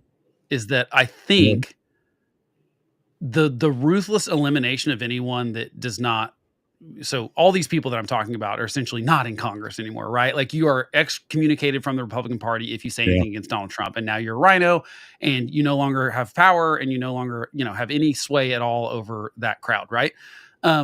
Because he is succeeding in putting all these people in cabinet positions and Pickett. I don't. It will not work. Like it's going to crash and burn. Now, I think the problem is there's a lot of damage that can happen in the meantime, and it still concerns me. But I do think people will see an unhinged Trump administration without any breaks on it whatsoever. Because there's not going to be any careful weighing of, is this going to be bad for my career or not, especially when people know that he's going to pardon them if he does something illegal. So I think we will see the wheels fall off of this thing faster than people think it will happen. And I don't think they actually have the capability to be as dictatorial as they want to be, because I think they're just incompetent. And I also think that autocracies and dictatorships, the reason they don't work, one reason is that you can't actually have good people doing good work because there's corruption, there's bribery. And then there's also, you just can't if they can't ever admit they did something wrong, you will never find the things that are going wrong. So I think that it will crash and burn. I think this will be a disaster. The unfortunate thing is, on the world stage, specifically the geopolitical stuff, that's going to be felt for generations. I fear, because if the people of the United States go along with this and voted for Trump knowing this was going to happen, no one will trust Americans anymore, not just the American president. Does that make sense? What happened to Stephen Smith? Oh God, this guy again. And now we'll get to him. freaking hate There's him. just a bunch of things I'm gonna. Is this the Brian Tyler Cohen? What guy again? Brian Tyler Cohen. Like, I why can't this stand guy? this guy. There's so many The smarter guy that people he's on the left. talking to- Yeah, no, this guy is a smarter guy on the right. The guy that he's talking to is an LA correspondent for Fox News. And this is what he's saying about the fires that you were mentioning earlier. And now I can just get to play. Oh, for God's sake. Hurting. And it is disgusting and gross that any leader would take this opportunity as a moment to score political points. And any of those people, Democrat or Republican, I invite them to come to Pacific Palisades, come to Altadena, and walk those streets like I did yesterday, look around, and then say the same thing in good conscience. I invite them to come to the evacuation center where there's hundreds and maybe thousands of people scattered all over the place who are desperate, who lost everything in their life, and go look them in the eye and then try to make a political point. We need help. This is not a time for political points. This is a time for people to come together and find a way within their own humanity to help people that need help. People are really hurt. Yeah, been there twice in my life. Yeah, but that's not my point. Wasn't that you have to do the politics right now? My point is there might be repercussions politically for what the fire happened, and I think that that's fair. If the people of California decide that they think their government failed them, that's their right, and I think they probably will in some cases. I think that a tarp shouldn't have spent a year being repaired for one of the. I mean, and it wouldn't have helped. That wouldn't have put out the fires. But that is government not doing their job. It's those kind of things that have to get fixed, especially before, you try to take on solving inequality or something. It's like do the basic blocking and tackling of government. I think what happened with almost all of our city governments, certainly the federal government, is that we're asking them to do things the government's just not good at anymore. We want the government to be able to love people, and it can't. And I mean, there's all sorts of theory there. So yeah, I think Trump has politicized the fire stuff ridiculously. I also think Democrats have. That stuff's gross. I agree with him. However, I think that there are political problems here that should be addressed. And I think it's fair to talk about the failures of government, not to politicize it. Just look at the failures. That's not politics. That is us going, hey, why was the mayor in Africa? I think that's a fair question to ask.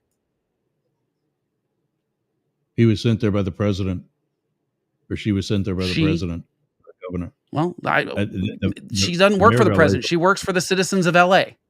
So that's where if I'm a citizen of LA, I go, you don't work for Joe Biden. You work for me. No. I think people are sick of politics and rooting for the burning of stuff down. I think that people are sick of that, though. I think that they see that they're being used. People are being used. And again, it still boils down to voters. You can choose to be more informed so that you can't be used. And we're choosing not to. We'd rather go into our little tribes and only listen to the news that makes us feel good. Or good isn't the right word, because generally it makes us super fearful and outraged and vilifies another side. But we don't hear anything we don't want to hear, essentially, and then we go vote that way. And like I said, hey, all can comes you get back that guy to off the screen, because I'd rather see myself. I really don't like him. I really hate that you keep using him as a source for anything. No, I just want to look at myself more, and you guys. Yes, I just don't like guy. But if I want to put somebody that we didn't like before he puts the guy he didn't like. If I came up here with Benny Johnson clips all the time, you'd be upset. Of course, I wouldn't do that. Yeah, but I mean, Benny Johnson's an asshat. You know how you know that. At least Brian Tyler Cohen has a law degree. He's got more degrees than you do, and he's making a lot more money. I don't care. He lies at the top. He lies at the top of videos. So I'm not going to lie at the top of my videos to make more money. Don't use money as a reference of that's ridiculous. How good somebody is. That's not nice. He is a liar. Than all three of us combined. Great. I don't care. That doesn't make it good because he's lying and getting an audience. That's what I'm saying is wrong with this country right now. And you're clapping it on. Then I got an idea. Instead of giving me something Thursday night that you want to talk about, maybe do it during the course of the week so we can put a better show together on Fridays. Sound like a good idea? I'm not complaining about the show. I'm just saying I don't like that one source. Okay, stop it. You made your point. He made his point. Guys, come on. You guys just go back and forth with no resolve. I'm looking for another video. We'll play this jerk while I'm doing that. Because y'all are too busy trying to pick candidates for the American people instead of listening to the American people tell you who they want. The last Democrat that the American people told you they wanted was Barack Obama. Hillary Clinton, it's her turn. Bernie Sanders had momentum. It's Hillary's turn. Joe Biden captured momentum because Representative Clyburn got involved in South Carolina, saved his behind, but it's really, really his turn, okay? He has no business running for re-election, but everybody went for it, knowing he was supposed to be transitional. He's going to be 81 years of age. Then you sit up there. He doesn't have a primary. Then he goes on the debate stage, embarrasses himself. Then y'all still let him take 3 damn weeks to walk away instead of getting the hell out there immediately so you can see if there's somebody other than Kamala Harris who could be the Democratic nominee. Then she gets the nomination and everybody wants to act like she's the rock star all of y'all wanted all along. Oh my God, let's throw up our hands and just say, hey, she is the one. When you know good and damn well that wasn't the truth. Because y'all are too busy trying to pick candidates for the American people instead of listening to the American people tell you who they want. The last Democrat that the American people told you they wanted. All right, so that's just repeating. But he's right. Yeah. And so this is part of the capitulation. This is part of the capitulation that American people are feeling, especially the Democratic Party right now. It's like when I was running, I told different people, I told you when I said, hey, when I put out the email that said Joe Biden should drop, I got hundreds of emails telling me to eat a bag of D's. You know? And then I would tell a team people, player. Right. I told different people in my consultants and people I were just, my confidants, if you will, like, I want a primary. I don't like Kamala running. I think Joe Biden should drop. And everybody told me it's better than Trump. And shut the hell up and go out there. So I didn't even run on or express my dissatisfaction with this process out there. And so it's like now we get into this point, and now we're not even addressing the elephant in the room. The American people, the Democratic Party is not picking the candidates. The Democrats elite are picking the candidates, and they're forcing on the Democrats to choose. And then we're shutting down Democratic voices, saying like, "Hey, why didn't you choose the guy or the girl?" It's completely. Oh, and then they call you racist, misogynist because you didn't choose the person. It's completely insane. And apparently they've learned no lessons either. If you look at the DNC stuff that's happened since, I mean, no lessons, and it's happening right now in Ohio as well. There's a person who's running for governor, and the Democratic Party is just following all of themselves to have her be the Democratic nominee. And it's like there's not even a primary. It's 2 years out from the election. Can we please get more candidates in there? Anyway, I thought it was very important to say that. I've been saying it, and finally somebody with more clout is saying it, more voice. So I just but the reason he can is because he's not in politics. Because if someone within the Democratic Party says this right now, they're probably ostracized even now, just like you were. 100%. And that's and now, I mean, I have a slightly different theory in that I think that primaries are a cause of this problem because so few people vote in them that it's basically we're letting 4% of the country pick the 2 people that we're and it's just not.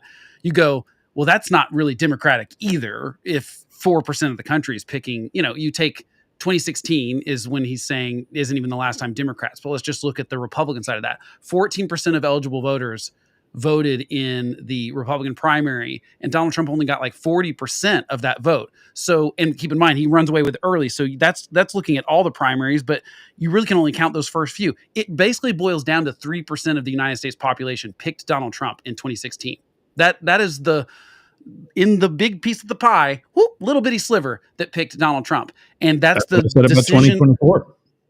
And it was the same thing it's the same thing every year that there's an open primary in the sense that he got more, but even when you look at this 2024 year, he gets 50% of it, but it's still like 14% of the people that vote. So, okay, he got 7% of the country to select him.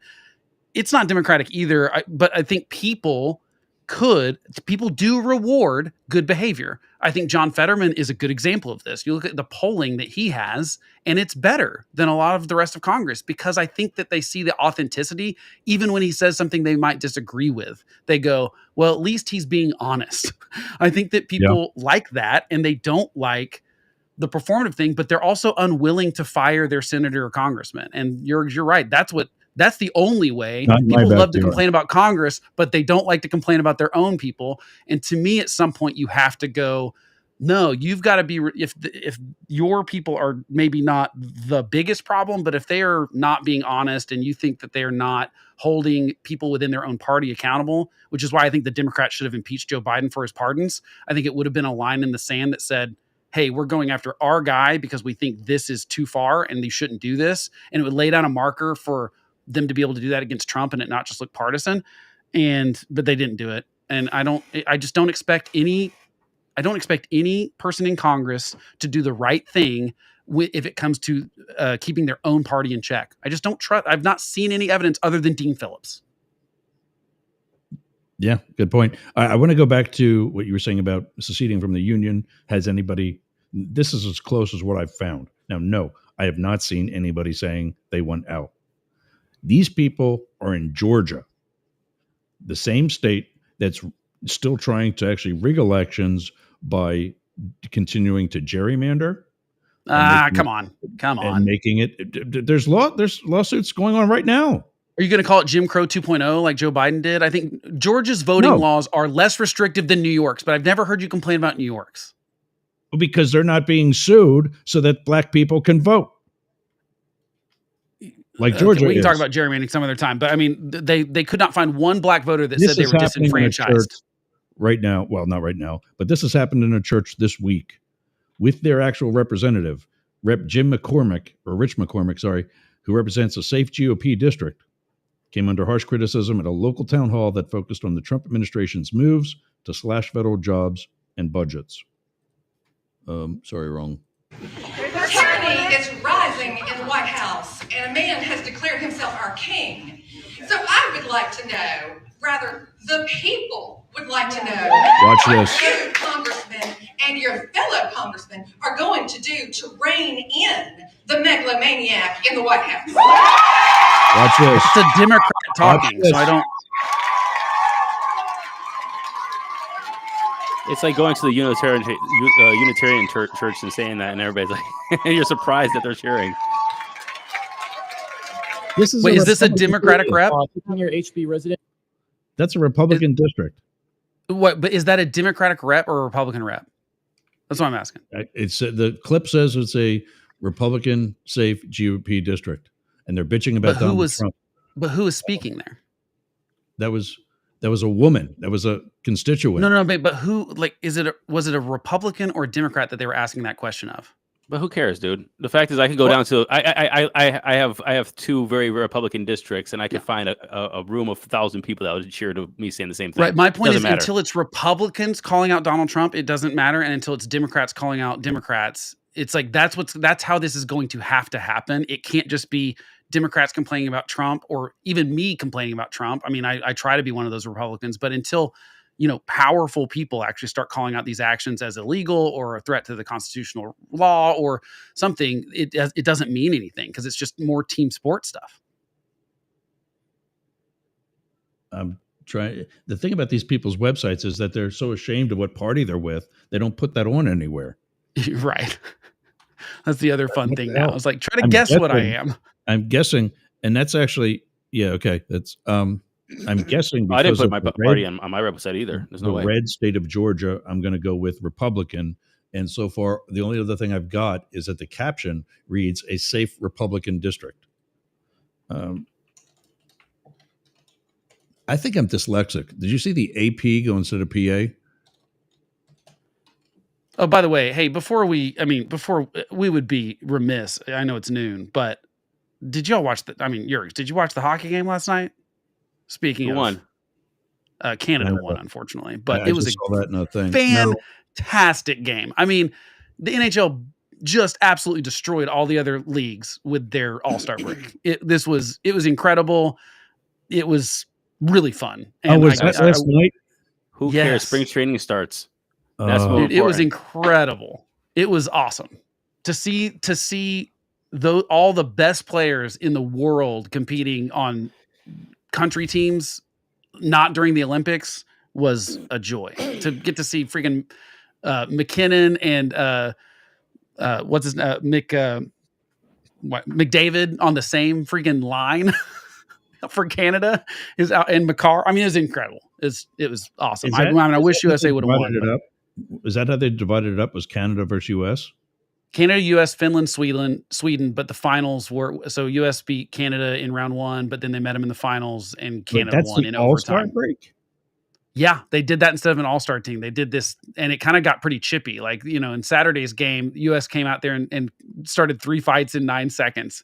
I heard about like the booze at because I think Trump sort of gives some credit here because I think his sort of tariffs attempting to slap on Canada sort of actually made this some country pride going on. But it was fantastic. No, it was a fantastic. It was a great game, and to see like I wish the NBA actually took the All-Star thing seriously and they actually played a real game. It would be interesting to watch because this was fantastic. Is the NBA All-Star game, is that in the middle like baseball and hockey? Yeah, it was the same week. It was last week. Yeah, okay. It was the same thing. But no one. I mean, I didn't watch it. Does that have anything to do with the finals, like the Major League Baseball All-Star game does for the World Series? It used to, but it doesn't anymore with MLB. But it did, and it meant something then. So people played, but it do that anymore. Doesn't do that anymore. No, they stopped that just a few years ago. It wasn't that long ago that they changed it. But yeah, no, the NBA games means nothing. So they just play no defense, and it's just like 170 to 160. And so it's not fun to watch. But the baseball All-Star game means nothing. No, I'm talking about but I'm saying it means nothing. Major League Baseball, that game now means nothing. Yeah. And so people don't care to play. I mean, so this game meant something all of a sudden because they were fighting for their country, and these people are getting in fights. And I mean, it was incredible. No one's being lazy. It was fantastic, fantastic hockey. I wish the NBA could figure out how to do something better for their All-Star game. I wish I saw it.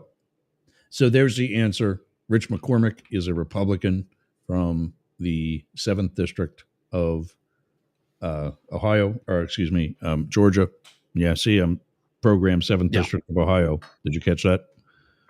Yeah, but if those people don't vote in numbers that can oust him, I think the problem is we've made almost every seat in Congress now is totally safely red or blue. He's having a town hall meeting about some of the things that Trump has done. Yeah. And at the town hall meeting, the lady gets a standing ovation criticizing his speech about being a king. Right, but those might be the only 1,000 Democrats in the county. I don't have it says it's a safe county. So right, because everything is now. Well, there's only the estimation is there's only 40 seats in Congress in the House that are purplish at all now. There's basically everything is either pretty solid. It's a safe county. It's definitely Republican. I'm going to guess that every person in that room voted for Trump. I would guess not, because the people that show up to that thing to yell at the congressman are the Democrats. There's a standing I think you're getting the causality wrong. I think the people that go to, because here's my example of that, and I think it's worth noting, is that I went to a local city council. Well, I'm just saying, I went to a local city council debate, and they asked the audience to, here's the rules for the audience. We don't want you clapping, we don't want you cheering, we just want you listening and stuff. Well, who do you think follows those rules? The people that follow those rules. The people that don't want to follow the rules are the people that want to heckle and stuff like that. So my point is, you can't just say the loudest people in the room represent everyone, because they all stood up. I know, but my point is they could all be Democrats in there. That is not enough of a, I want to see polling data. I want to see something that shows me that they're actually going to turn against this guy. Because here's my guess is, if those are mostly Democrats and they're just complaining to him there, if he knows he's safe for re-election, that's all he cares about. He can't piss off Republicans, because right now, that's how you get ousted from Congress, is by being primaried by your own party. And that's what people are scared of with Trump, is that if the Elon Musk is going around saying, if you don't go along with this, I will pay for your primary opponent. They're not scared of Democrats if they're Republicans. They're scared of other Republicans, because they're in safe districts that will not get beat by a Democrat, but they will get primaried. That is our political system now, for the most part, in Congress, because like I said, there's only 40 seats that actually flip from blue to red or red to blue. It's mostly that people like Adam Kinzinger and Liz Cheney and Mike, what's his name, from Wisconsin. I think you're still looking too deep into it and not just looking at that on its face. I think you have to look deep into it. Safe district, who had a standing ovation, not to the guy showing up and, oh, hey, we love our congressman, but to some regular old lady who said, this king bullshit ain't okay. Right, but she might be like a Bernie Sanders supporter. My point is, it's not representative of the county, and until it is representative, that guy's not going to Get off change your his ass and behavior. go take a poll in Georgia. Yeah, I will. I think that when it says it's a safe district, that means it's a safe district, and the only thing this guy is scared of is being primaried. That's what I mean. That's the truth. And we can come back and check in a couple years in 2026 and see if he's credibly being threatened by a Democrat, or is he being credibly threatened by someone further to the right of him? You are a MAGA. I just put everything right there in front of you, and you still ain't gonna take That's it. not, you didn't prove anything about the demographics of that one room of people that showed up to a Congress thing. And I'm saying it will not change his behavior unless there's a threat of his seat in Congress. That's the only thing that changes his behavior. And I guarantee he's more scared of being primaried by a MAGA person than he is being bitten by a Democrat. Because that's just the nature of all of these. Most of these people that have been kicked out of Congress have not been replaced by the other party. Adam Kinzinger is not been replaced by a Democrat. Liz Cheney has not been replaced by a Democrat.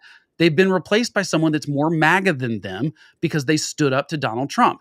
And that is the reward system that we have in our politics right now, is that if you that is the only threat that can happen. And it's happening on the left too. Keep in mind, AOC threatened the third ranking member of and ousted the third ranking member of the Democratic Congress in the House. And that's so he got flanked on the left. So a leadership position. This is not just a random seat. That is how Congress is changing. That's not getting us any better of a country, because we're just getting more ideological, extreme versions of Democrats and Republicans in the House who are actually willing to not get anything done because they'd rather be performative on television than they would. And they're using Congress as a stepping stone to something else. They're using it to build their brand. They don't actually care about the institutions. I think there are probably a few more institutionalists in the Senate than there are in the House by percentage, but I don't think it's an overwhelming majority. I mean, I am encouraged by the election of John Thune as the leader of the Republicans in the Senate, as opposed to Trump's pick, but only because that vote was secret. I think if that vote's not secret, that turns out a different way. It's a bunch of cowards. I'm trying to, because here's a CNN coverage of the same meeting. I'm just saying you have to look at the big picture of because I've been to these kind of town hall things and you get cranky people. I don't think you're going to see a town until that hall translates to votes. I don't care. I don't think you're going to see. Well, it's not going to translate to votes for another 2 years, unfortunately. Right, but I think that Representative McCormick's not going to feel the pressure unless he feels it electorally. That is the only way people are going to feel it. When people are calling their office and saying, MAGA thing that you're coming up with. He continued, the fact that I came here was because I'm here, that there's about 75% of people that were unhappy. If that's the number he's admitting to, there's got to be a lot of Republicans in that number. Yeah, in that room. Yeah. There's lots of Republicans. In that room. I'm sure there. Who do you think is coming to this? They're not those Republican people from San Francisco. No, I know that. I'm just saying percentage-wise, they have to be enough people that they're going to vote in the next primary for someone else. Like if you're a Republican, for example, and you don't like the way this guy is being a sycophant to Donald Trump, even if that's the case, you still have to mount a threat in the primary against him or vote for the Democrat in the general. Those are your options.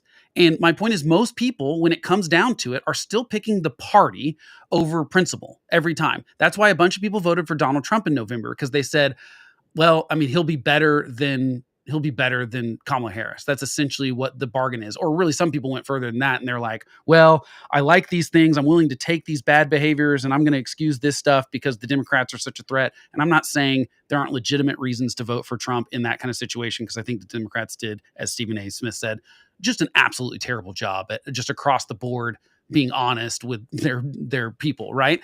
And so I think that's a fair thing, but it's another thing to then defend every action of that. And that's where most people go, is they have to defend their vote.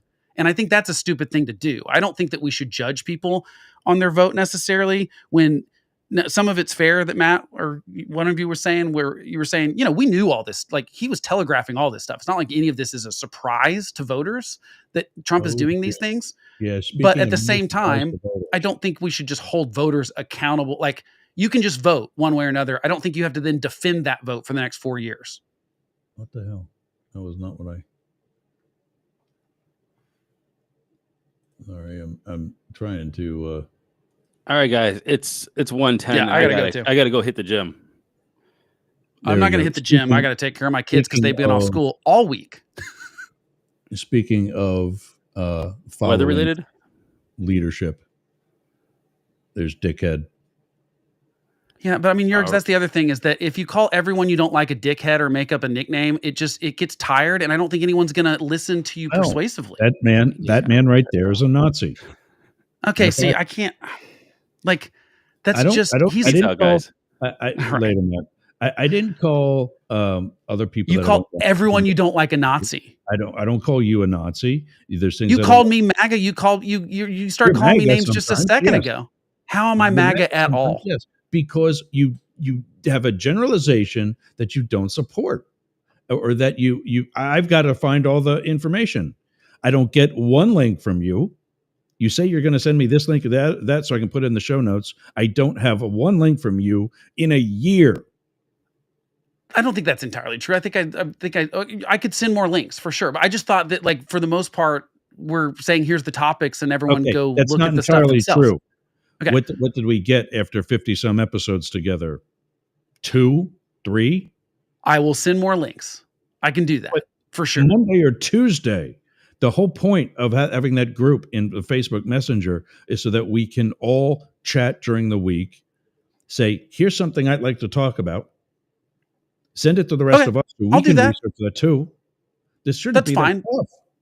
I can do that. My point is not about that, though. My point is that I don't think it's persuasive to just name call everyone that disagrees Call with every you. Republican there is a fascist or Nazi. The guy that was bitching about the fires in California, that guy's a Republican. I didn't call him a Nazi. I didn't. But you call me MAGA the second I say anything good about a Republican earlier. That was very MAGA. I don't remember what it was. I don't care.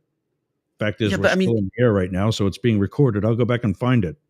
But my point is that when you call Ron DeSantis a Nazi, who I think absolutely does have authoritarian tendencies, I don't like his anti-free speech stuff. But I think going to the fascist and the Nazi thing immediately turns people off. And frankly, I think not if they're actually a fascist or a Nazi. I know, but you and Democrats have been saying that about every Republican that's ran for president in my lifetime. Every Republican. Do you ever listen to anything I say? You say it about every prominent Republican. No, I don't. You said about Ron DeSantis. You said about Donald Trump. And it might be true about Donald Trump. Those are the only two. Those are the only two that are active right now. The only third one I ever said that borderline that was Vivek Ramaswamy, and you said the same thing. I never called him a Nazi or a fascist because I think that word gets thrown. Those words get thrown around way too much and way too loosely. That was. If I knew what the episode that was. I don't think I called him a fascist. I'm almost for sure I would never. I don't think I've called anyone a fascist. I might have said that is fascistic. That is a fascistic tendency. I might say that. Well, what's the difference? There's a huge difference. There's a huge difference between saying that policy is not okay. That's the difference between me and you then, and anybody else you're trying to lump me with. I'm not going to use that label to people who don't deserve it. Ron DeSantis is a fascist. You might have to.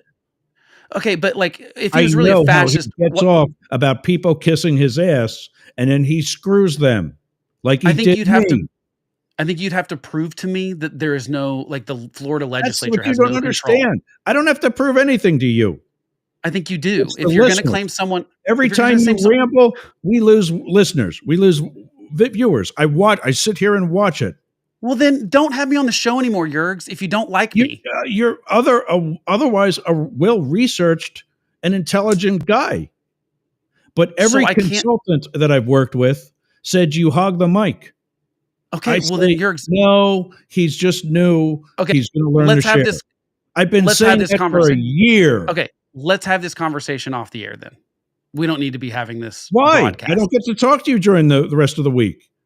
I've been begging to put your show on Yerg's Radio. I'm not good enough for that. I don't get it. Okay, I don't want to have this conversation with an audience. we can have this conversation. I'm happy to like shoot me a message. Let's do this on Monday or something, but I don't want to have this conversation with an audience. I don't think it's productive. This is the longest you and I have ever talked. Well, I don't think that's true. We've talked off air plenty of times. When? Like, I'm happy to have this conversation off the air. I don't want to have it anymore in front of an audience, if that's okay. Yeah, that's great. Right. I mean, I'm happy to do it right. Well, I can't do it right now. I got to go take care of my kids because they're out of school. But my dogs haven't pissed in 3 hours, so I got to feed kids. But I'm serious. Shoot me a I'm happy to let's schedule a time. Let's talk because I think we should. Let's do it next week. I can't do it today, but I can do it Monday or Tuesday. All right. All right. Have a good week. All right, gang. That's it. That's why it's called Friday Fights, because that's what we do. Thanks for getting off the porch, running with the big dogs. Up the middle. We'll see you on Monday.